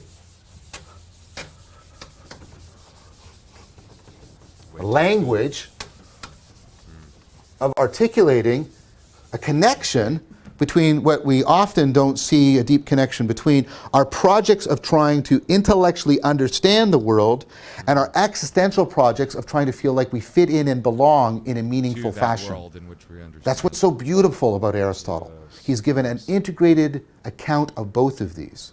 Awesome. Okay. That's what I wanted to make sure I was fully Yeah. capturing. Yeah, that was the up note after the absurdity. Yeah, man. Okay, so that is very helpful in our attunement to reality and deepening that sense of meaning, decreasing that sense of absurdity that can occur, especially in times of rapid destabilization, such as now. Well, yeah, the insight of the insight of the requirement of having a worldview to gain meaning, to enter this arena, to enter this agent-arena relationship. I won't say that I've, definitively ever thought about it like that. Like, there's always an inkling where it's like, you have to have a worldview of some variety. We don't want to be nihilist, but to really, that you have to have a worldview in order to enter the arena and have that agent relationship. Have meaningful engagement that with the world that gives defines- a sense of belonging. And yes. Well, and it defines reality. It defines you Yeah, and it helps defines you you. define the world, because Mhm. you can't Yes. really understand the world until you can conform to the world. So that's a you relationship with Mhm. the world. Mm-hmm. It's Yeah. interesting that we have the word conformist for when you over-exaggerate. Well, you you do put- that without the questioning, without the self-correction, without the continued reframing and self-transcendence. Well, put the ist at practices. the end of it and it becomes bad. Almost all ists Typically, are bad. Quite often. Well, Yes, so that deep bonding between your understanding of the world and understanding of the world in general. So your understanding of yourself and your understanding of reality and bringing them into accord. The agent-arena relationship, as he termed it. So the conforming, the thinking, being side of us, and then being in relation with the geocentric as he saw it back then. But it's well, with the still, sense of reality, with the seeing the world cosmos, as a central and thing, so being an active agent in the arena. and not just the world like the Yes. planet we're on, but the Yes. universe, the It's world. deeply connected to our sense of Oh. meaningfulness in life. And what it does is that relationship between the two, it produces an environment and condition to actualize Yes. our goals. Yes, So it that's the enables next- us to be capable of pursuing goals Sure. better fitting to the environment. Well, and the arena has, like we talked last episode. So we feel anxious if we're not meeting these Yeah. survival needs. Yeah, These- and we talked last episode about constructive and destructive constraints. oh, yes, yes. So the arena is filled with constructive, like Mhm. like he mentioned with like tennis. You don't have a tennis player on a football field because the So how we govern our arena limiting restraints. for our agent. Yeah, the limiting. So your limiting restraints put you within an area that you can work within, and this is what we're doing. We have a certain set of rules, and then the constructing constraints, if you will, are like, okay, well, within these sets of rules, how do I improvise within them? Like playing music with people is very much like that too. Okay, we have verses and we have choruses and we have bridges and we have breaks and we have intros and outros. Well, the reason why we have those words is the words are constraints, and so verses are kind of like this. So it's a word that you can cue into and be like, okay, that has this constraint, this constraint, this constraint, this is limiting, but actually this allows me to do this, and opens Constraints it and up. possibilities at once. Yeah, and no wonder, without, like, if the geocentric world view is the arena, and the For Aristotle, conforming agent is the agent. So for now we have this new cosmos that we're trying to grapple with, this new understanding of humankind's place in reality, and that's so much at the root of the problems that we're facing right now. The underlying anxiety, literally going into absurdity. Civilization. Yes, the absurdity. Literally into absurdity, and the opposite of that is this. Yes, us coming into conformity with our environment and creating that agent arena coupling, so that we can most meaningfully interact. The co-identification. Yes, the co-identification. Yeah. And we're doing this all the time. We're assuming an identity and assigning identity. We're assuming an arena, what's proper in this situation, and then that is further enforcing how we assume the identity. So this is our existential mode. Yeah, it's how we exist. It's interesting that, or modes, really. Assume and the arena and assign and agency, how they fit together. Because, in order to assign something, you have to have characteristics that will also to it's place and time, and be connected an with agent. Astronomy, it seems. Yeah, and like with you assume certain things about the environment you're in, and you assign then what's going to happen within that as a, agency gets, is a word we tend to use and not think about it, but what is it to have agency? Well, it means that you can assign what is and what isn't within your own parameters in the environment that you're in. An agent in that environment. And if you keep doing that, well, you assign parameters to the environment, and the environment's like, okay, well, you. yeah, and then you inform the environment, and it reinforms you. So it highlights. They're highlighting each other, the agent and the arena. Yeah. How far the player can throw the ball is based on how big the arena is, and the agent throwing the ball as well, and who he's throwing it to, and how far and how accurate he is all based upon the preset rules of that arena.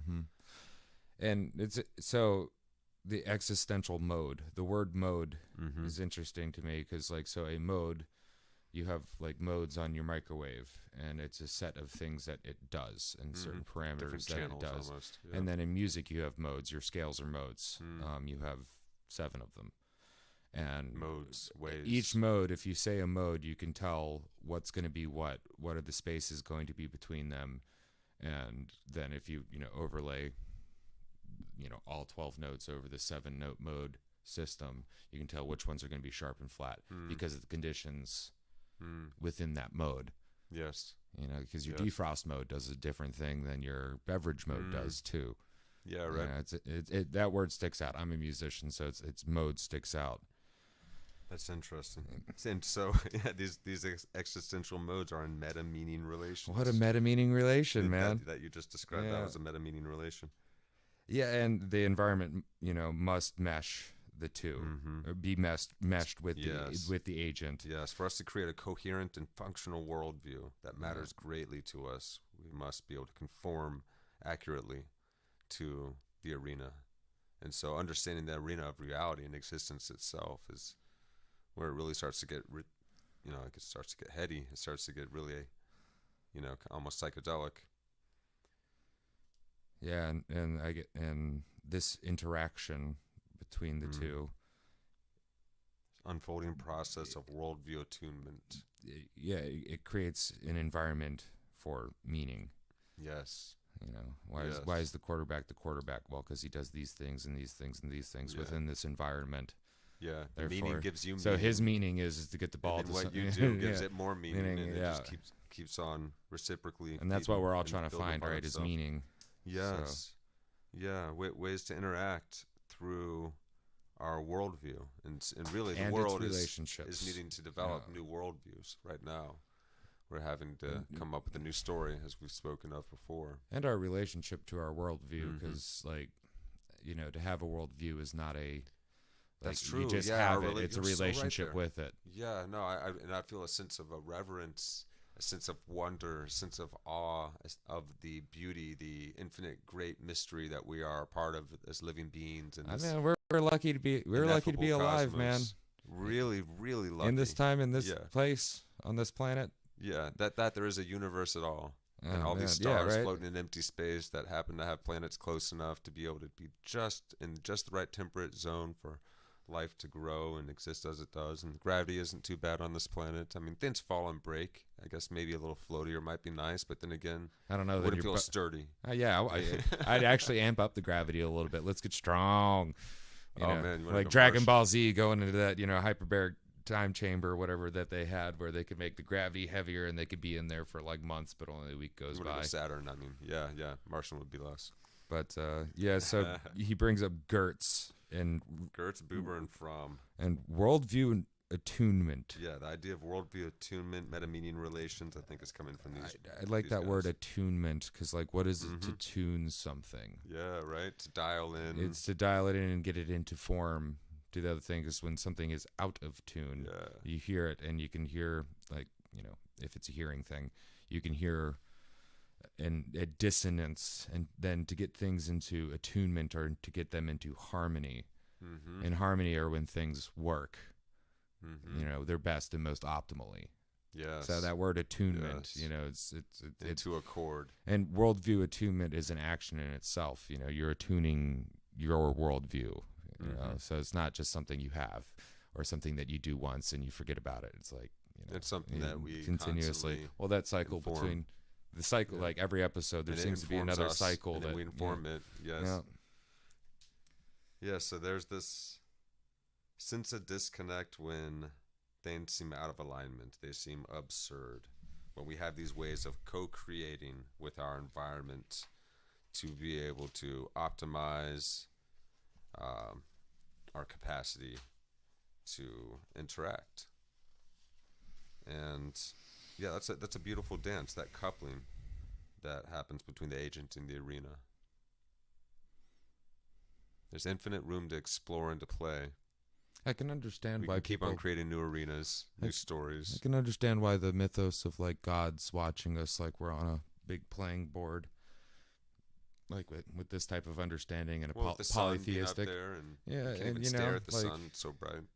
you've got your god sitting up on a high mountain, watching down, watching the people move around, and you could imagine it like a game board. And actually, we've made games Mhm. about this. You know, like Go We and have. chess, Yeah, and yeah. checkers, and all other types of stuff like that. You've got you got your arena, and then you got your agents, and they're doing their, well, just Sim maximize City. that and have a polytheistic understanding of the universe. And Right, then you've yeah. got the gods that all have their own little characteristics, which are just their influence on the world, or as we would understand it. Mm-hmm. Like, you know, don't piss off Poseidon and then go sailing. Yes. So yes. it's basically don't piss into the wind. Yeah. Yeah. And then Socrates, and Socrates made the mistake of giving the gods moral attributes that were like high level embodiments of moral virtues, Well, instead of just and being, that was really, really controversial. well, got him. that released the limits of human. He I was guess, coming mo- up with mo- transcendent ideals for us, and Yeah, using the beyond gods, our own. allowing So, the gods to become archetypes for us of ultimate levels of being, higher levels, and to give us yeah, room to further improve ourselves. yeah, well, you and, give us room, we are like yeah. water. We will fill it. We Mm-hmm. will fill the cup. Mm-hmm. We will conform to it. Yeah, it feels like Aristotle was starting to feel into the destabilization occurring, what had occurred before, and what could come again in the competing worldviews even during his time. And so that idea to be willing to self-correct, self-reflect, and transcend and reform patterns over and again to better adapt and inform the environment around us and allow ourselves to be informed. It's a really noble ideal. it's exciting to learn about how we still have these words, potential and promise, to this day, because of what happened pre-Socratic and then through Socrates, Aristotle, and into or Plato into Aristotle, and now I think Vervaeke is about to get into a little bit of the East before we turn to the West again, and we're going to kind of bounce back and forth. On our journey, we are now going east. Yes. And it almost feels like we're traveling around the world too, like, you know, those old like PBS documentary things that would Right, yeah. come on during Yeah. the day, and it's somebody just going somewhere, and you get tidbits of their like local lore and Right. other things. Man, yeah, man, Yeah. I remember. Damn, man. We just learned about like PBS the used to be Bronze good. Age and Yeah, Mesopotamia, and now we're We need like some fancy classical music in the background and somebody with a really pleasing voice to introduce us. And, right. you know, like they Yeah. had, and everything was super calm David and chill. Attenborough. Oh, if only. All right, Mr. Vervaeke, take us away. Was that everything? I think we got everything. Ways to cook, Well, create, and that was okay, my yeah. last So note. there at the end, you got, you know, we got a little, like at the end of that part he was talking about, it kind of got a little sad because, you know, we've become so scientific in our mindset, Mm-hmm. and we've got stuck in Yeah. that, and that portion of it doesn't create meaning. No. Yeah, well, we understand how the components of the world work, and we can put people on the moon, and we can put all that stuff, but we still ain't any closer to finding out what wisdom is Does and it how give to, us that how to sense use of it, meaningful and connection? yeah, Yeah. and how to be actualized agents Mm-hmm. in this arena that we do have a lot of understanding. We understand this world very well, Mm-hmm. and And now we are so rapidly accelerating in our innovation, our capacity for technology growing exponentially. So we became in touch with the whole world and all of our various cultures clashing and intermingling and intermeshing. We've spoken of this. All of this has happened so quickly. Now the arena is constantly changing before us. Just look at how fast computer graphics and the internet has progressed over the last 20 years. Where video games have gone, you know, if you're, you know, anyone that's out there that's ever played the old original like Pong or Atari knows how far video games and our capacity for high tech has grown in very, very short time.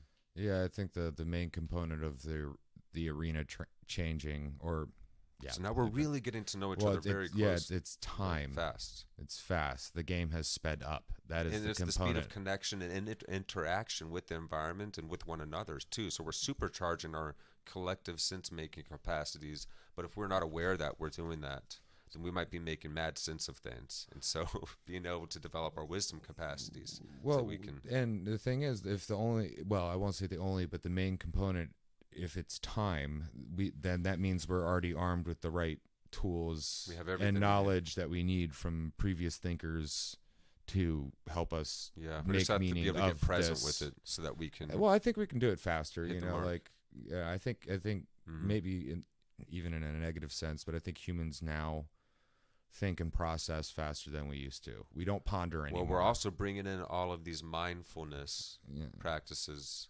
from the East Yeah. right now. And so we're deepening our sense of presence so that we can be present and better attend to this moment and not miss the mark so much, because we have to be able to rapidly attenuate and attune ourselves to this rapidly changing environment as the ground shifts between our feet and our civilizations are shaken under the weight of so much social discord. And we're having to make meaning of life again after having destroyed very much our belief in the old gods, at least our en masse collective sense of these higher ideals, these ways of being and feeling at one with the environment, like the environment really was something that had its own consciousness to it. Like like God is in everything kind of sense of reality. The absolute is behind all things, sense of reality. So our science, our materialistic science, that we could say, has Can't explain. caused a disconnect. It can't explain. It can say how things are, It can what they are, how they're made, how they come Well, it together. can explain but why it can't- why the Earth goes around the sun and stays that, but it can't understand tell the you how to purpose be. of that. Can't tell you how to be or why. Yeah, And like that, we've you well, need a very compelling reason for that. And not to be cliche, but we've lost our purpose. Yeah. And So the I think purpose even within why atheistically, things happen. We can still, agnostics, atheists out there, if you don't believe in anything, we can still have a sense of reverence and wonder for this great mystery that we all exist in together, the infinite nature of this cosmos, the endlessness of it, its seeming omnipresence. How did this all just begin? We still don't know. So that we can have a sense will. of wonder for that. And you can have a sense of wonder for something as simple as a tree or a flower, the wind blowing. Oh, that's a wonderful word. The sense of wonder, as in you just sit there and you wonder, and you're like, man, how'd that thing get so big? Yeah, and to be in awe of it all, to sense deep into that beauty. Another word, to be in awe. When you wonder and you go, and to be in the flow state is to be in a long awe, as Vervaeke described it. Yeah. And then there's flabbergasted, and I haven't broken down that word yet, but I like flabbergasted. it. I find myself flabbergasted quite often. It's almost like it's taking the wind out of you. You're so flummoxed by it. Yeah, that's another one. Let's stop it. No. All right, guys. I'm going to jump back in here now.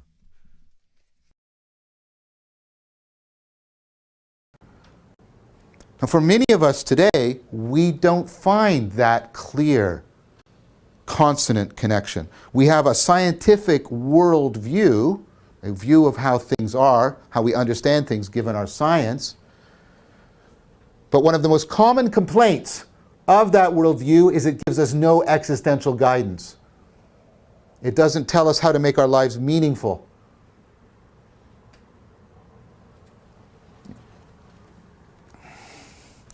I wanted to propose to you a term for talking about this set of things, where you have a worldview that is demonstrating on an ongoing, reliable fashion worldview attunement, and so that it is constantly affording existential modes in which agent-arena relationships are unfolding and blossoming naturally, so that the person is not experiencing absurdity, and so the person is constantly experiencing a deep connectedness between their intellectual projects of making sense of the world and their existential projects of finding meaning and belonging and fittedness within it.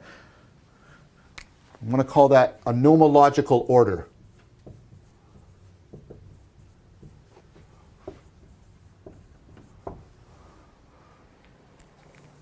Nomological order, it comes from nomos, right? Law. This is what makes the universe law-like, not just in our current sense of scientific law, but in the sense that it's a cosmos for us.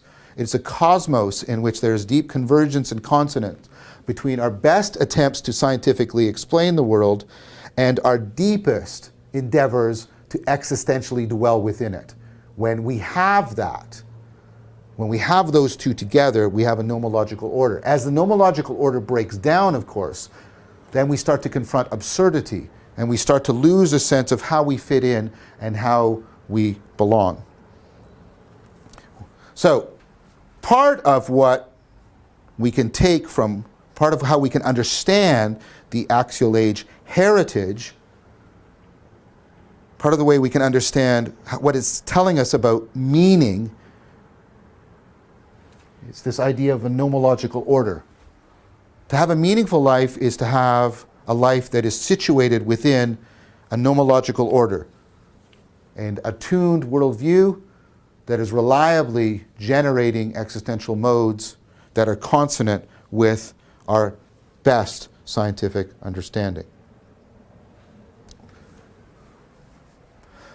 So I want to pause now in the discussion of the axial age in Greece and in ancient Israel. We will return to ancient Israel after we complete our survey of the axial age, but I'd now like to move to another place that is an important locus of the axial revolution that is having a significant impact on us today.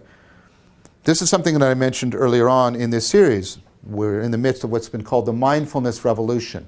One of the ways in which people are responding to the meaning crisis is by an intense interest, both existentially and personally, and scientifically, in the phenomena of mindfulness. that somehow mindfulness and the cultivation of mindfulness is a way of retrieving the project of cultivating wisdom and self-transcendence and somehow deepening the meaning that we are finding in our lives. And of course, when I talk about mindfulness and mention things like meditation and contemplation, our thoughts should turn, of course, to India and the Axial Revolution that was taking there. And the particular form that revolution took that is impacting the West and the meaning crisis, as I mentioned at the beginning of this series, was in the generation of Buddhism and the set of practices around it. Now, this is a very complex topic. We're not going to do it all at once right now. It's going to unfold as we move through the series. But I want to talk about the Axial Revolution in India. I want to talk about mindfulness, and I want to talk about what it is as a psychotechnology, how it's associated with wisdom and self-transcendence, and I want to begin the discussion of the nature of enlightenment and why enlightenment is largely a project of trying to deal with threats of meaning in one's life. So, just the way, it's only analogous in this way, so don't draw too much, but in the way Socrates was the embodiment of the axial revolution in ancient Greece, I think you can see Siddhartha Gautama as the embodiment of the axial revolution in India. As I mentioned, of course, the axial revolution is being driven there by similar kinds of processes. There's coinage, and there's alphabetic literacy, and other things like this developing. But there's specific psychotechnologies that seem to have come to the fore, and the reasons for that are very complex. I would recommend taking a look at Karen Armstrong's book, The Great Transformation, because she tries to tease out why did psychotechnologies of mindfulness become so prominent in ancient India. And I'm not going to go into that history, but she gives a fairly coherent explanation about sort of historical, cultural factors that generated it. What I want to instead is start talking about Siddhartha as a way of, again, giving us a doorway into the axial revolution in India.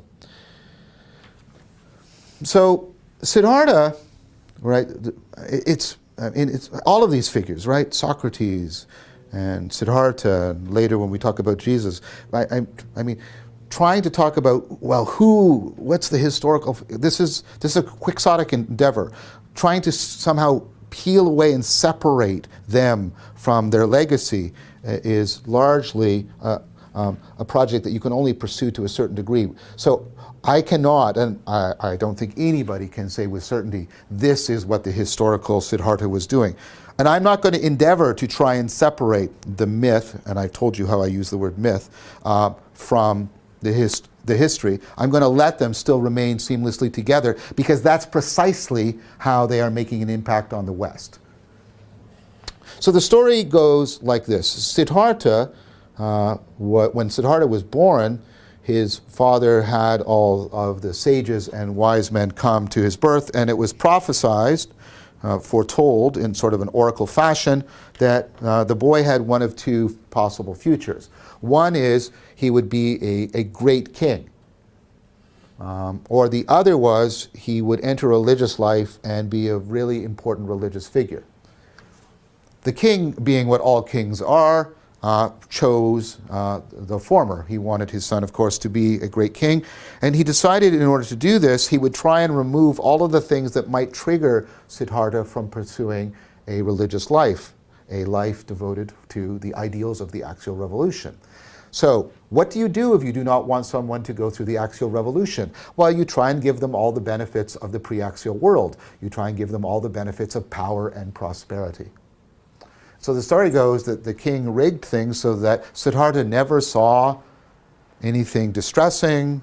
He was always surrounded by beautiful women, correct amount of food, everything that he wanted.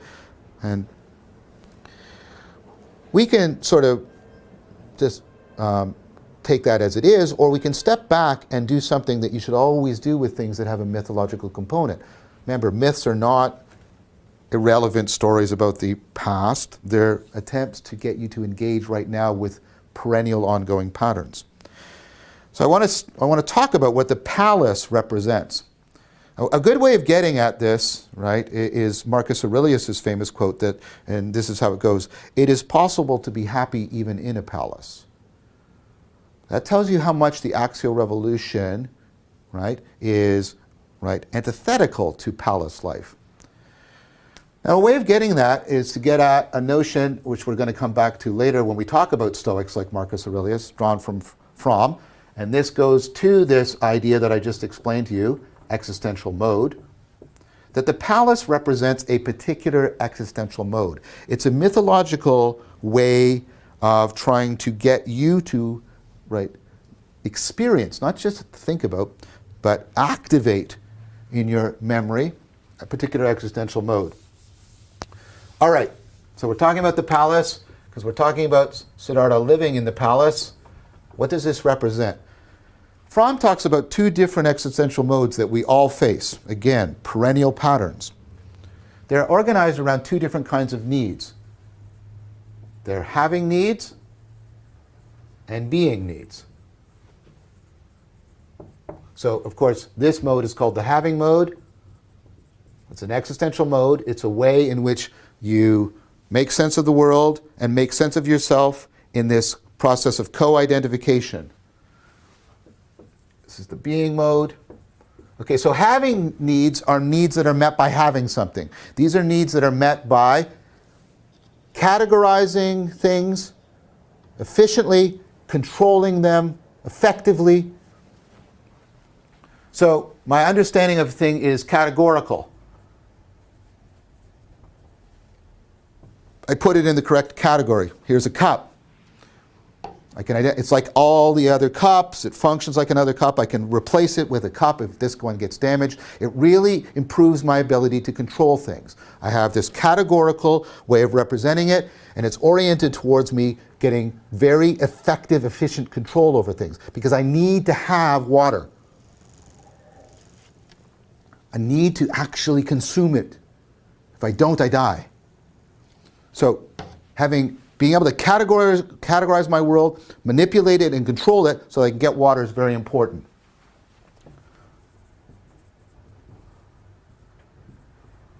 That means I relate to things in what Buber, who I also mentioned, called an I-it fashion. An it is an identity something has when it belongs to a category. And so what I'm mostly relying on here is my intelligence, which is my ability to control and manipulate things, right, to achieve solving my problems. Okay.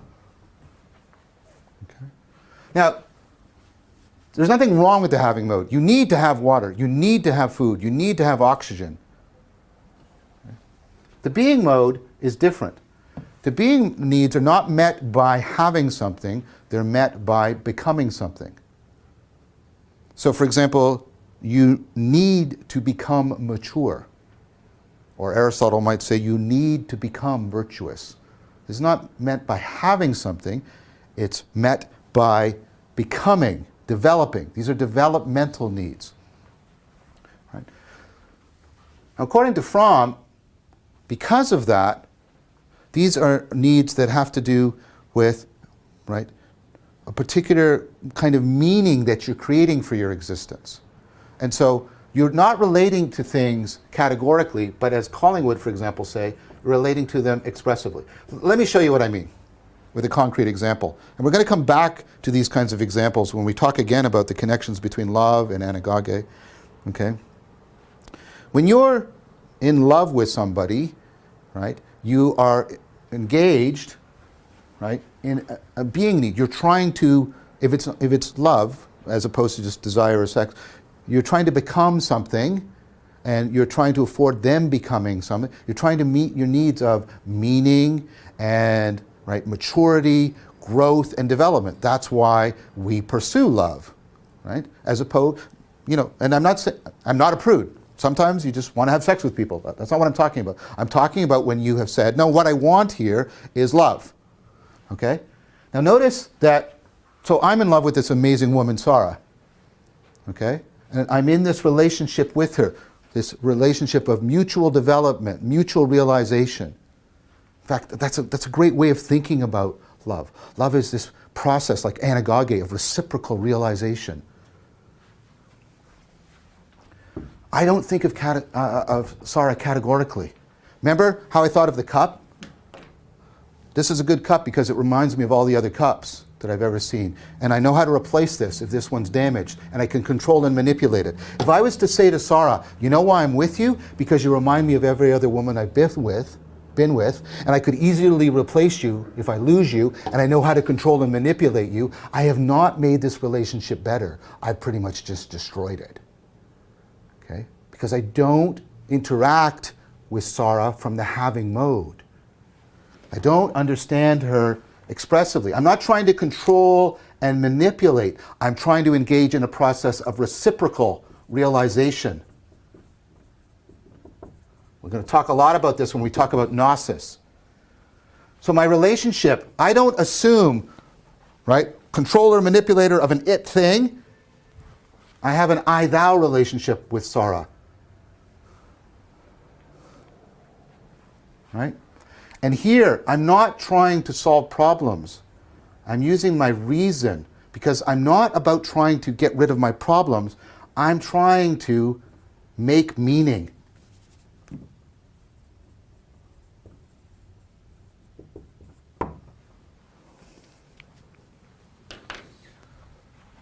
To live in the palace is to try and live everything from the having mode. See, Fromm's, it's not that this is good and this is bad. Fromm's point is we get mixed up. We try to satisfy our being needs within the having mode. We suffer from modal confusion. Think about how much our culture is organized around this because it serves a lot of market interests if I can confuse you. If I can get you to try and pursue your being needs within the having mode. You need to be mature. Here's a car you can have. You need to be in love. Here's lots of sex you can have. Notice how we talk about making love but having sex. Modal confusion. Deep existential confusion. And what happens when you're modally confused, right, is, but your need for maturity isn't being met by having the car. Your need for love is not being met by having sex. So you pursue it more. Buy more cars. Purchase more sex. The more, right, the more the corporate world, the market world can get you to try to pursue your being needs from the having mode, the more they can induce modal confusion in you, the more they can sell to you. Being in the palace is a myth in the sense that I'm trying to teach you for modal confusion. It's a myth of trying to live your entire life within the having mode. But here's the thing, because the story continues. Siddhartha leaves the palace. And he leaves the palace in a way that teaches us something about overcoming modal confusion. And in our next time together, we're going to look at how Siddhartha left the palace, and we're going to look at what does mindfulness have to do with that? And what does all of this have to do with wisdom and enlightenment? Thank you very much for your time.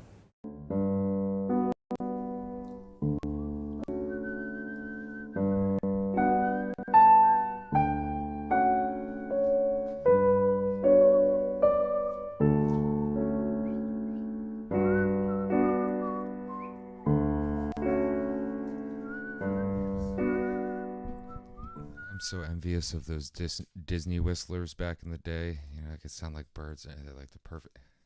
If you ever go watch like old cartoons and other stuff like that, listen to the whistlers. That stuff's impressive. The Whistlers. Listen to the whistlers. Listen to the whistlers sitting on the limbs, speaking sounds into the wind. The Whistlers. The Whistlers. All right, I guess we're writing a song now. Who are the Whistlers? Well, Buddha was one of them. Follow the whistlers. So Buddha was to the actual revolution in the East, the figure of Buddha, Buddha being actually a title for an enlightened one, awakened, or awake one. Yeah. And good old Sid, that's who we call Buddha. Siddhartha. Yeah, right. Siddhartha Gautama. I don't feel like writing it out, so he's Sid in my notes. But yeah, I don't know. If I was back then and I met him, I'd probably be like, "Hey, Sid, what's going on, man?" Yeah, right. He'd just another dirt person What up, like Sid? me. See him in the same spot for a while. What's going on, man? You'd probably experience a great peace if you were around old Sid. You see, he was just so in tune. Yes, the Axial Revolution in India, Nature of Enlightenment. The mindless. Is a psychotechnology to develop the nature of enlightenment was the way that it was being dealt with in the East, and they utilized the story of the palace, this myth of the palace, myth being ways for us to orient to perennial patterns being told in story form, perennial patterns being ongoing, repeating patterns that exist that are timeless, at least for us as humans. Yeah, and palace is a really good metaphor for that too, because Having needs. a palace is more than a castle or a keep. A palace is something that fulfills all your desires. If you actually want for something Yeah, all your having needs are met. And it confuses you too. It's the Hotel California effect as well. It's, everything seems real nice and awesome, but then you just feel this hollow thing at your core that's not being fulfilled from being in it. That's how you can tell something's a cult or not. Yes, something's out of phase. As far as religion goes, if it's a cult, you don't have that sense of fulfillment, because the goal of a cult is not to actually get you there. No.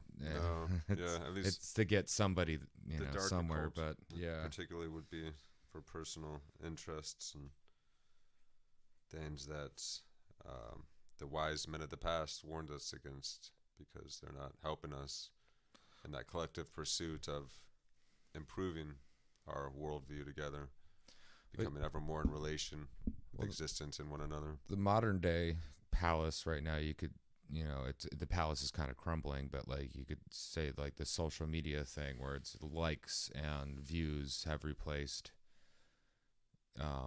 actual like being needs, like being with your friends and doing things and thinking about things and talking and existing with people. But I've got 10,000 likes on this, and then so many replies and this, that, or the other, and thumbs up and A+ rating and all that stuff. There's a lot of good like dystopian shorts that are people are making little videos out of that are pretty cool. That are we were talking about Mirror actually last week as well. And that Dust has a lot of good ones too. Oh, there you go. Shout out to Dust. Whatever you guys are doing, they got a YouTube. I like it. Independent cool creators that like to make short stories and check them animate out. them. Dust. Yeah. But so the palace we have now, that we are confronted with in modern reality is, well, these very things we're using to communicate as well. Just because you come from a palace doesn't mean you have to continuously live in the palace. You can leave. Yeah. And you can go seeking. Well, your being needs aren't being met by just fulfilling the having needs. So the having needs are things that we can easily categorize and interact with and control. So like cups is a category. So I know how to interact with the cup. Yeah, I've interacted with cups before. Most of the time it's okay. Sometimes I knock them over. Yeah. It's funny how we have that relation. That relational memory with the cup. I'm like, oh, that's right. I've knocked these things over before. Be careful. Well, like I wrote down some words here to describe this having, and it's to be full of care is to be fully present. The more present you are, the better you're picking up your cup. You're not spilling. Categorical, like Yeah, categorical ways of, because like you have things and you can put them on your shelves and you put them in little categories. I-it relation. That's I-it, and that's why it's not polite to call people it. No, but it's important. Having needs are important. You need water to survive. Well, yeah, like to a certain extent, you do need to have like some of the nicer things in life too. You need relations. Something comfortable, some type you need whatever. Security, the baser needs. Yeah, but to be able to get to higher level actualization. But like what he brought up with that could see with the being relationships. mode. Yeah. Y- Oh, it's with beautiful the way he said that. The difference between making love and having sex, that we even say it that way, yeah. shows right there that we know the difference. Like innately, we know the difference. Relating expressively with life, it's art. Art comes in here. Relationships, love comes in here. This reciprocal realization that is definitely not categorical when you're with a loved one. It's meant by becoming. Well, it's not a category. It's a process. Of relationship with life or with persons. It's a process, not a category. Yes. Yes. Developing virtue. So our development needs being met. Our everything there is happening in the being mode, and reciprocal realization is something that we're going to get into more. But he related that with love. That happens with wisdom practice, and with human beings in general. We have this capacity for reciprocal realization with one another and with our environments. And when these modes are out of phase with one another, and we're not fully engaged as our agents in our arenas, we experience existential modes feeling disrupted. Yeah.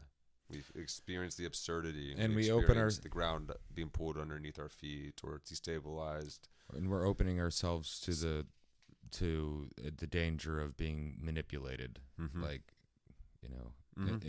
Like marketing, for instance. He mentions how marketing is taking advantage of the fact that you can mix up people's modal confusion. You can give them modal confusion, and you can tell them that they can serve their being needs by having this thing.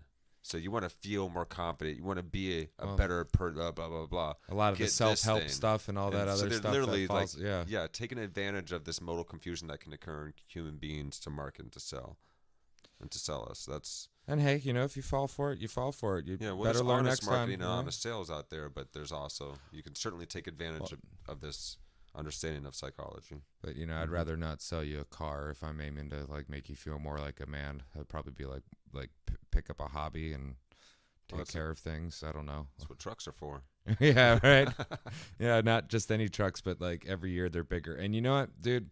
You can see this in how trucks have been designed. If you're actually taking that thing off-roading, though, I get it. It's fun.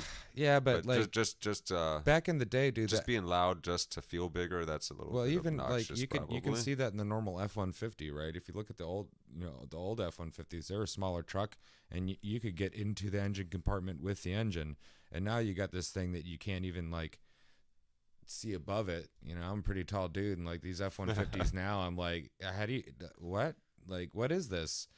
And just the truck naturally grew, and now like you can't get in the engine compartment with it, and it's filled with a bunch of crazy stuff. But yeah, it's but you know, like, what do you do?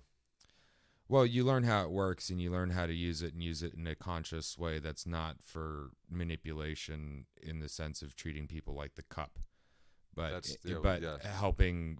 You know, networks grow. Like networking is a great being end of things. Like networking with people. You know, it's like, well, like say with like you know, what's that? Jeremy from the Quartering. He's got that coffee brand coffee thing, and he's paying for videos on like everybody's channel, like and doing that kind of stuff. Yeah, hilarious. It's great marketing. He's, you know, apparently doing pretty all right for selling coffee that's called coffee brand coffee, which is genius. You know, coffee brand coffee. Yeah, you gotta love it. And in doing that, yeah, he's making it, but also he's networking with people. Like he's giving money to people. Okay, I can sponsor you. You want to run, you know, or however all that works. Affiliate, but sell the coffee. Then I thought about selling that coffee on the podcast. We might have to contact Jeremy. Yeah, that'd be interesting. But you know, that creates a growing relationship kind of thing, opposed to fulfilling my needs kind of thing. It's got to be fair trade for me, man. And I'm a coffee snob too. Taken care of. So I want something legit. I'm sorry, Jeremy, but if your coffee's garbage, I cannot, in good conscience, like sell that to anybody. Yeah, it's better be fungus free, brother. Yeah. Well, unless it's one of those like specialty ones that's been like asking for a lot with coffee, though, man. That's a lot of extra screening, a lot of extra work. Yeah. It's typically But yeah, the growing relationship, the progressional relationship is you can use the the need-based thing, you know, like say like, well, to temporary state, like you can avoid sadness. You can take things. You can drink. You can do this. You can do that to avoid depressions and things, but they remain unresolved. yeah, That having mode is not fulfilling the being mode. The being mode seeks to transcend, self-reflect, self-correct, self-realize further evermore, and become a evermore well-engaged active agent in its environment. So the I-thou relationship that we wish to have with life, I and thou, it's like this oneness, reciprocal kind of, like when we're in love with somebody and we're making love. This is what gives us a reason and makes meaning for us in life. Our being mode, our being needs.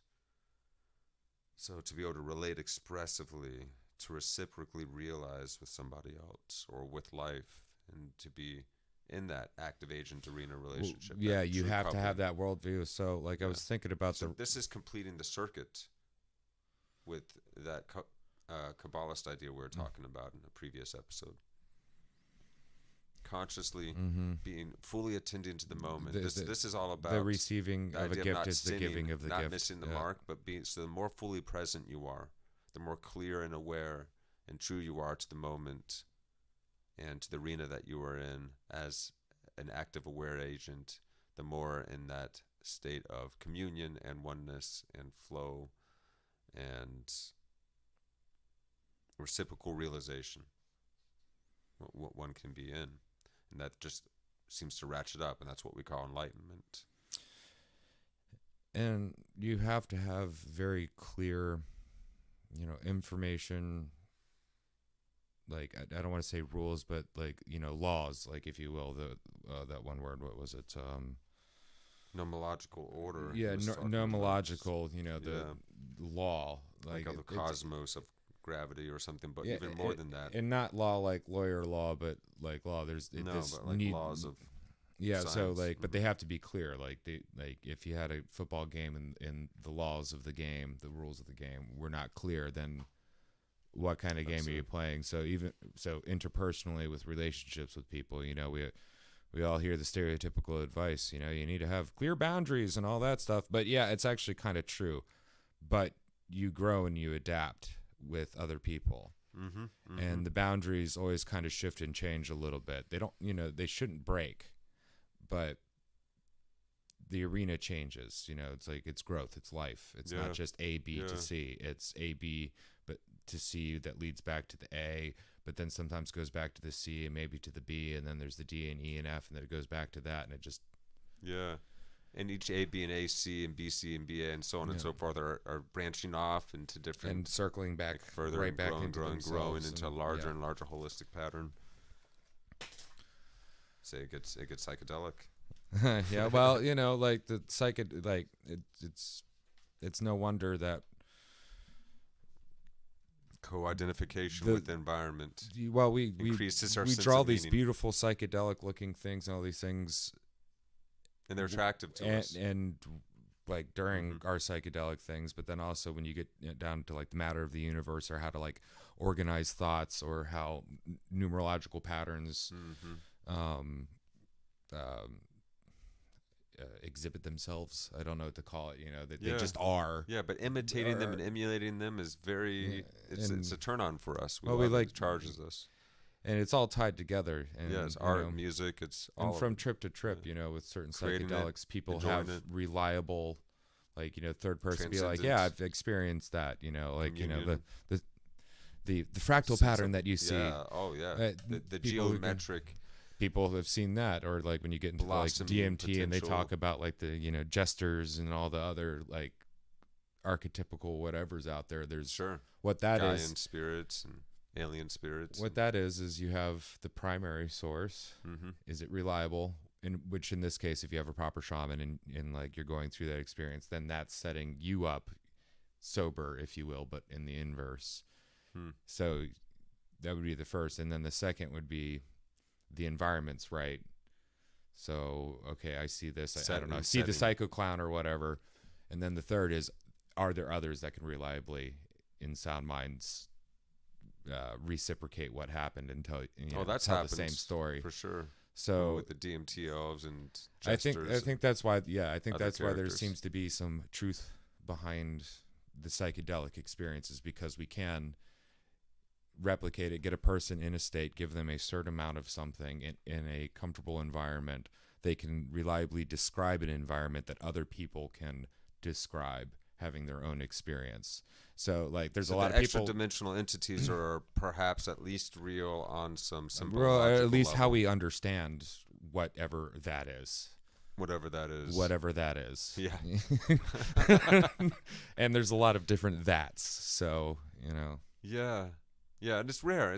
I think it's rare that people meet entities on psychedelics unless you're on high levels. But sure, people could be DMT like, well, I saw the fractal pattern very that high like levels this. of mushrooms or ayahuasca or something. But typically, certainly that sense of interconnection and oneness is that's what very happens every apparent. single time It's for experiential. people. Yeah.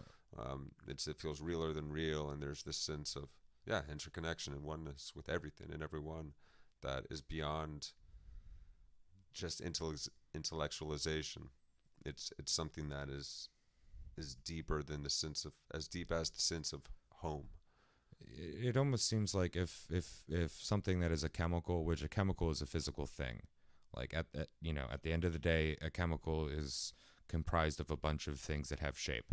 Sure. That interact all with the shape food we eat that made of chemicals. interact with the shape in our brain. Mm-hmm. So our brain is this tool that biology has figured out how to make that can interact with other physical shapes to have a reliable experience that can help further our understanding and wrap around. So it's not just, for some reason life just wants to grow and evolve and exist and keep going, and it wants better tools. so it keeps So reproducing itself better and better and better, because our brain hasn't changed in like 200,000 years or so. So yeah, the we've developed a lot of similar, tools to use the same brain. yeah. Now brain has been upgraded. developing for how long has life been developing? Really, the sense for of brain, billions, nervous system hundreds has of been millions of developing years. Yeah. to get to this point where we nervous can systems, self-reflect and eventually move into the stars, if you will. But like, back to the stars from whence we came. Well, hey, if you're an atheist, you can put the sense of purposes, biology, and DNA want to progress and spread as far as it can and become the best in the environments it can, so it can continue to spread. It excels when it can live So in symbiotic that's the states. purpose of why we're developing Create the minds symbiotic we states have for life to live in. Be stewards of life. Yeah, It's the miracle. Yeah, We are the miracle. and we're interdependent on us. So you can't have human life without a vast variety of different kinds of life. Yes. Or you have to be really good at simulating what life does. It's hard to care about one another unless we feel like there is something transcendent that connects all of us, that there is a shard of that transcendent source within all, shining within every human being. The idea that one should be considered innocent until proven guilty is an ideal that we picked up from this ideal of something transcendent that unites and connects all of us. Well, and functionally speaking, it really works, because if you had there's not really any progression of a society where it's, well, you're guilty and we're just gonna kill you off and you have to prove your own innocence. That doesn't really work, because, well, you're already dead or ostracized or whatever once the accusation is made. Really? Whereas innocence, you have to prove the guilt, opposed to innocence tempers the people, so they can't just automatically allows us time to which is really useful to keep on societies what happened, together, because we don't just go murdering so we can ourselves make the most to death. rational decision possible. Most reasonable. It slows people down. It's like, okay, well, if you can't prove the guilt, which takes because we got to keep in line with the sense of meaningful reason. In relation with our environment and with one another. Otherwise, it all just goes to shit. So what do we do now? Hey, but shit grows flowers. It's very much the question. It's a cycle. Yeah, it is. It's just another cycle. Yeah. Things get built up beautifully, and then they eventually go to shit, and that shit grows the plants and the trees and then the peoples and the societies out of it. like humanity Being has mode. always been forced into, well, everything fell to shit. Like we've had multiple times. Yes. You know, like the collapse of the Bronze Age was, you know, a biggie. Big biggie. Big biggie. You know, Biggest biggie. Yeah. That as far as Big, as big, far big, as we big, know, big. you know, there, you know, who knows, there might have been, you know, dinosaur people Dinosaur long people. before. Yes.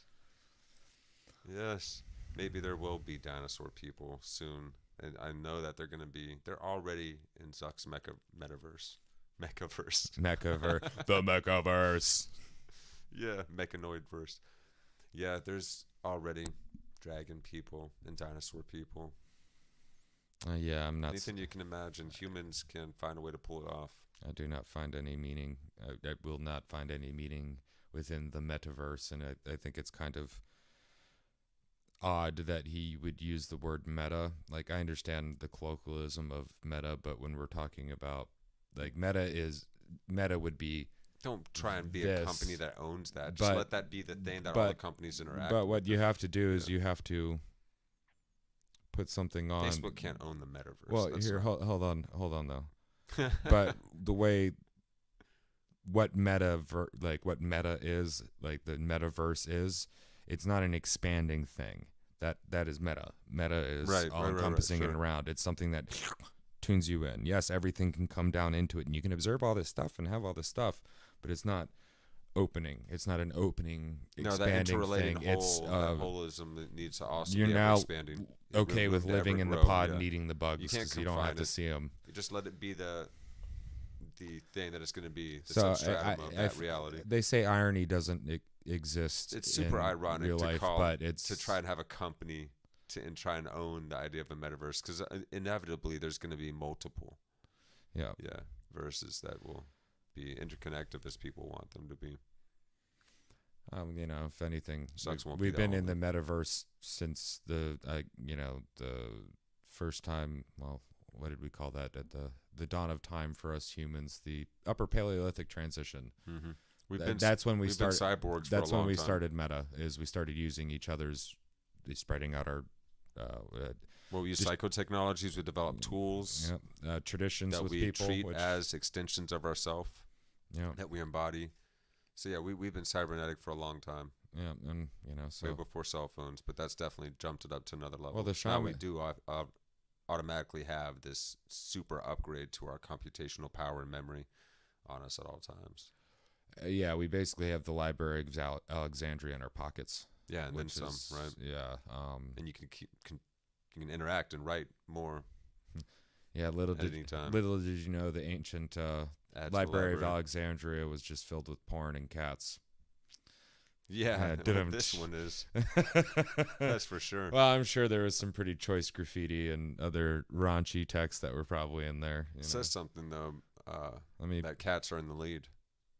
Like actual kittens are actually in the lead. Well, that's biology figuring out how to hack other It's predators. Earth's favorite thing, I guess. I don't know. Well, because like They're the cutest and most fearsome furry things at once. they're the ultimate predator. Other predators don't want to eat their young because their young are so cute. Well, cuteness is actually the infant's only survival mechanism. It's just being so That's cute. it. Other things want to take care of it. That's it. Yep. That's brilliant. Yeah. And cats so are you the got best at cross it. mammal mothering that Oh, yeah. happens. Yeah. Well, even birds, like like chickens will, like if a kitten gets in with their chicks and in with their eggs, they'll sit on them.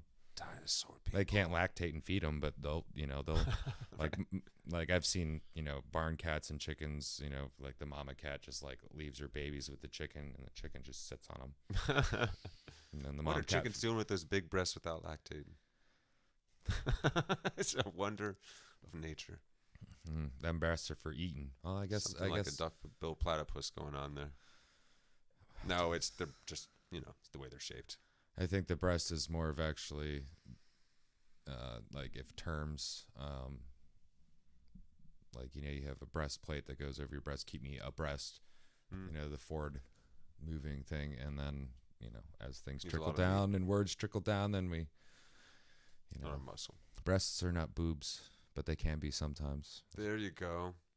Oh, that's it. But a boob is somebody who falls We're gonna for make a meme out of that. A boob is somebody who's, like a rube that falls for, you know.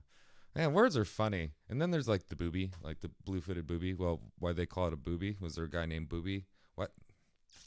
That's maybe it was Booby that discovered it. I need to learn another language or two, man. English is odd, and I'd like to. Booby the Booby Whisperer. Yeah. And then there's Bubby. Like if you're country folk and somebody calls you Bubby, that's like, buddy. Bubby and Booby's next great adventure. Mm. And then there's Babe. I've been called Babe by like really rough, tumble country folk, but like you're honored to be called Babe, and you're like, because Babe is like sweet, wee one familiar thing, like you call a friend Babe, a pig, pig, Babe the pig. Oh yeah, words are funny, man. That's like, fire was an invention, but language was something else. Like, and then learning how to write it down, alphabetize it. Yeah, it's like psychotechnology, a technology of the psyche. And we've had language long before the wheel. Actually, like some cultures didn't even have the wheel, but they had language and they were able to tell stories and kind of know what's going on in the universe. Maybe not in a perfect way. So they could still revolve and have revolutions and evolution, even though they didn't have the wheel. Yeah. Or if they did have the wheel, forward. It was more of a thing to keep track of time and space, because like they're like the pagan wheel with the 4 seasons and all that stuff that predates the actual like pulling something on a wheel. That was a crazy day. Who was the first person to look at that and it's like, if I make that turn upside down, put an axle in it, I can pull things. It was some guy watching some rocks roll down a hill. Boulders roll down a hill or something. It happened enough times. Finally, the guy was like, "Wait a minute!" Rolling beads in between his fingers, just thinking. Noticing it was just like maybe it was like silhouetted going down the hill. He's looking to his left. The sun is setting. There's just this big boulder going down the hill. It's round like a circle. He's like, "That's it." Then how do I roll on it? And then you're doing this with your beads while you're thinking about it. Then you realize you can put a hole in it. So how do I put a hole in that thing? But yeah. Yeah, that's where they got clever. We've got a lot of technology in our heads, and we have access to everything we need to move on to the next stage. Techniques, yes. Yeah, we have the tools, we have the techniques. We have the time. We're able to operate at much faster speeds ever. So like we can do it. All we need to do now is find meaning, and we've got everything. Together. And we've got everything we need to be able to do that. Yeah, this isn't And there's this thing called love. Rodeo, there's this thing called love that these Christs and these Buddhas and these Nelson Mandelas and everyone and Martin Luther Kings and so on and so forth keep telling us about. Robert Kennedy. People that really get love, Mother Teresa, Gandhi, and Bob Marley. Your mom that would grab you, or your friend's mom that would grab you up and whoop you like her own child. All you need Tough is love. Dum, da, da, da, dum. That was all you need. Oh, and there's so much variety within love. So, it's a regular Baskin Robbins up in here. There is. It's infinite. Yeah. All these emotions are wrapped up in this thing that we call love. That's why it's so helpful to see love not as an emotion. There's emotions that exist in it. Bliss, serenity, peace. In love. Jealousy, frustration, stress. But there's actually an orientation of love. And we use the term in love. And mostly we use it with like I'm in love with somebody, but you can be in love with a place, in love with it's a mode experience. Of being. It's a mode. Yeah, you're in it. Yeah, it's just an existential mode. It's the ultimate existential mode for us that can be the substratum for all of our other existential modes as we adapt as agents in the arenas that we encounter. That love allows us to be so deeply considerate. If you're unconditional when you walk into an arena, you're going to catch all of the details that you need to pick up. You're not going to be pushing some away because you don't like the idea of them. You're just willing to love it all and be open to it all and bring it all in and then consider deeply. To be present with, to relate with, and to find the way to reciprocally revolve together as best we can. And that's the name of the game right now for human beings to get to figure out. And it's an exciting game, and it's a celebration when you see the artists and their friends and fans and family all coming together to build up these feelings that we're sharing and describing to one another that give us a deeper sense of meaning and interconnection. That's the good stuff, you know. Shawshank Redemption. I mean, Yeah, right. you know, the end of that movie is so fucking good. I love that how Red realizes this idea of hope that Andy had was actually legit and it was actionable and something you could do by attending fully to the present moment. Yeah. Yeah. You can have hope, and you can do hope too. Yes, we can be hope, and we can get beyond like naive hope and just mere like expectation of belief kind of thing. Yeah, Not I the think idea of faith, but the idea of faithfulness. yeah. That is the real connotation of the word faith, is to be faithful to. So attending fully to the moment, holding nothing back, being our whole true selves, allows us to better adapt to all kinds of environments and situations. Well, and if it didn't, we wouldn't be here right now, because that's what we've been doing as humans. Yeah, and if you don't love yourself, how do you deal with?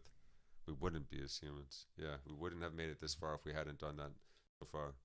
Well, no, like we've had every opportunity to wipe ourselves out. Like, come on, let's be real, and we've had the opportunity to do it for 200,000 plus years.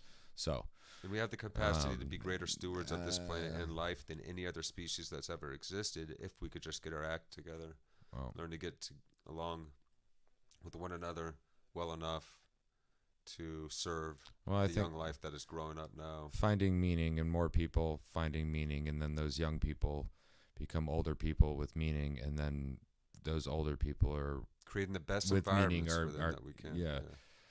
Not just by forcing and not the most comfortable environments, and other environments not the best in that sense. Yeah, but we got to work together though. To the do best in that for growth, for and our progression, growth and for symbiotic relations with one another, for more fair, just, equal, and positive experience of life with one another.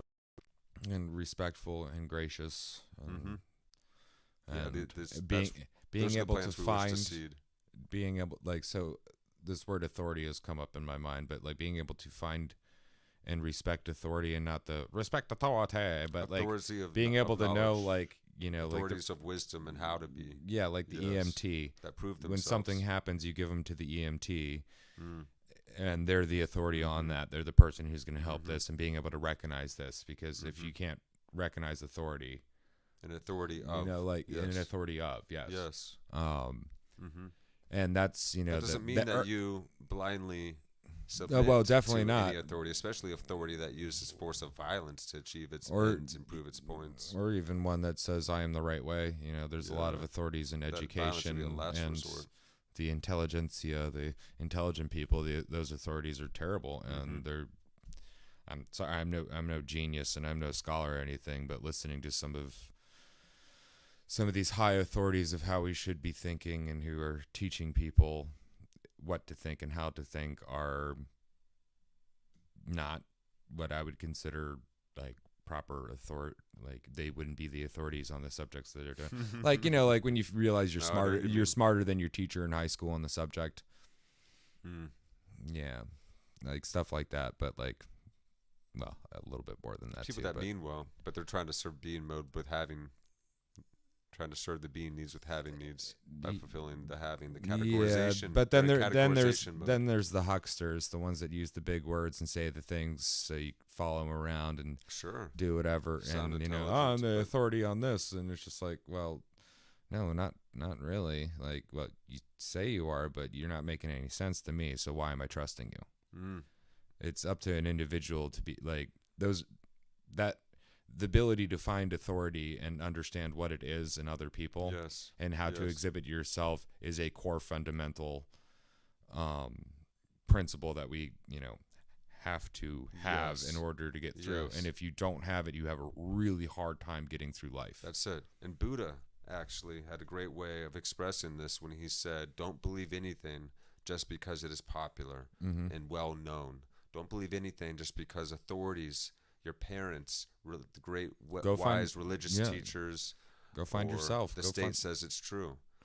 Only believe in something once you have found out, after thorough investigation and reflection, basically, that it is good for one and all. Then accept it and live up to it. But don't believe anything outright. And that's a very, very important point. That's a very helpful way for us to be able to accurately orient ourselves in this world and to continue being able to live up to what is good and true, if that is our ultimate goal. Which it should be, because that's going to give us the most sense of meaning and belonging. Yeah. So it seems that's what we're finding here. It's worked this far, and it's not necessarily that all these ideas that we've been discussing, that have been discussed forever, are, have caused bad things. It's actually the lack of properly applying these technologies that we've developed over the years. Yeah. I mean, like the institutionalization and over-organization of Christianity that then bifurcated and split itself into hundreds of different fragments and argumentative, approaches to saying which way is the right one, right version of Christianity. You see that happen over and over and over again. But the core of the Christian ideal of living up according to the ideals of this archetype of Christ are revelatory. And then, everybody... And true and helpful. And true in a way of how to approach the world in a way that helps us be in ever higher states of realization, reciprocal realization with one another. We're helping each other not just understand more in the sense of realize, but to create more together. So we're in that co-creative coupling, that relationship with life, that I-thou relationship. So the mindfulness revolution is happening right now here in the West, because we're seeking a way of retrieving that, revitalizing that project of self-transcendence and deepening the meaning in our lives. Well, we're going to have to. We're going to have to do something, and I'd rather do that than other things. It's kind of obvious now at this point. Well, we get to re-explore the idea of God. We get to lift it from the cultural baggaging and that cultural baggage, that those impressions that people have of the word God itself. Everyone thinks of with the sense of like a certain Christian idea of expressing God as some judgmental old guy, a guy with a beard with a pointy finger looking down at you. The Santa Claus way of looking at God, for instance, which could be an aspect, who knows, but that is also a really oversimplification, it feels, of something that is described so richly in the Bible and in ancient scriptures from that period of time.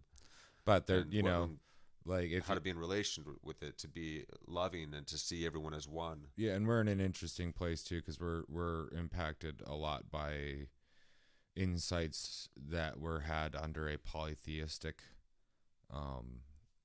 environment, like Socrates and Plato, which and did all get the over early philosopher. Hold on. Not even getting into that, but had the idea of gods were just big people. Like they were people. Yeah. They were big people.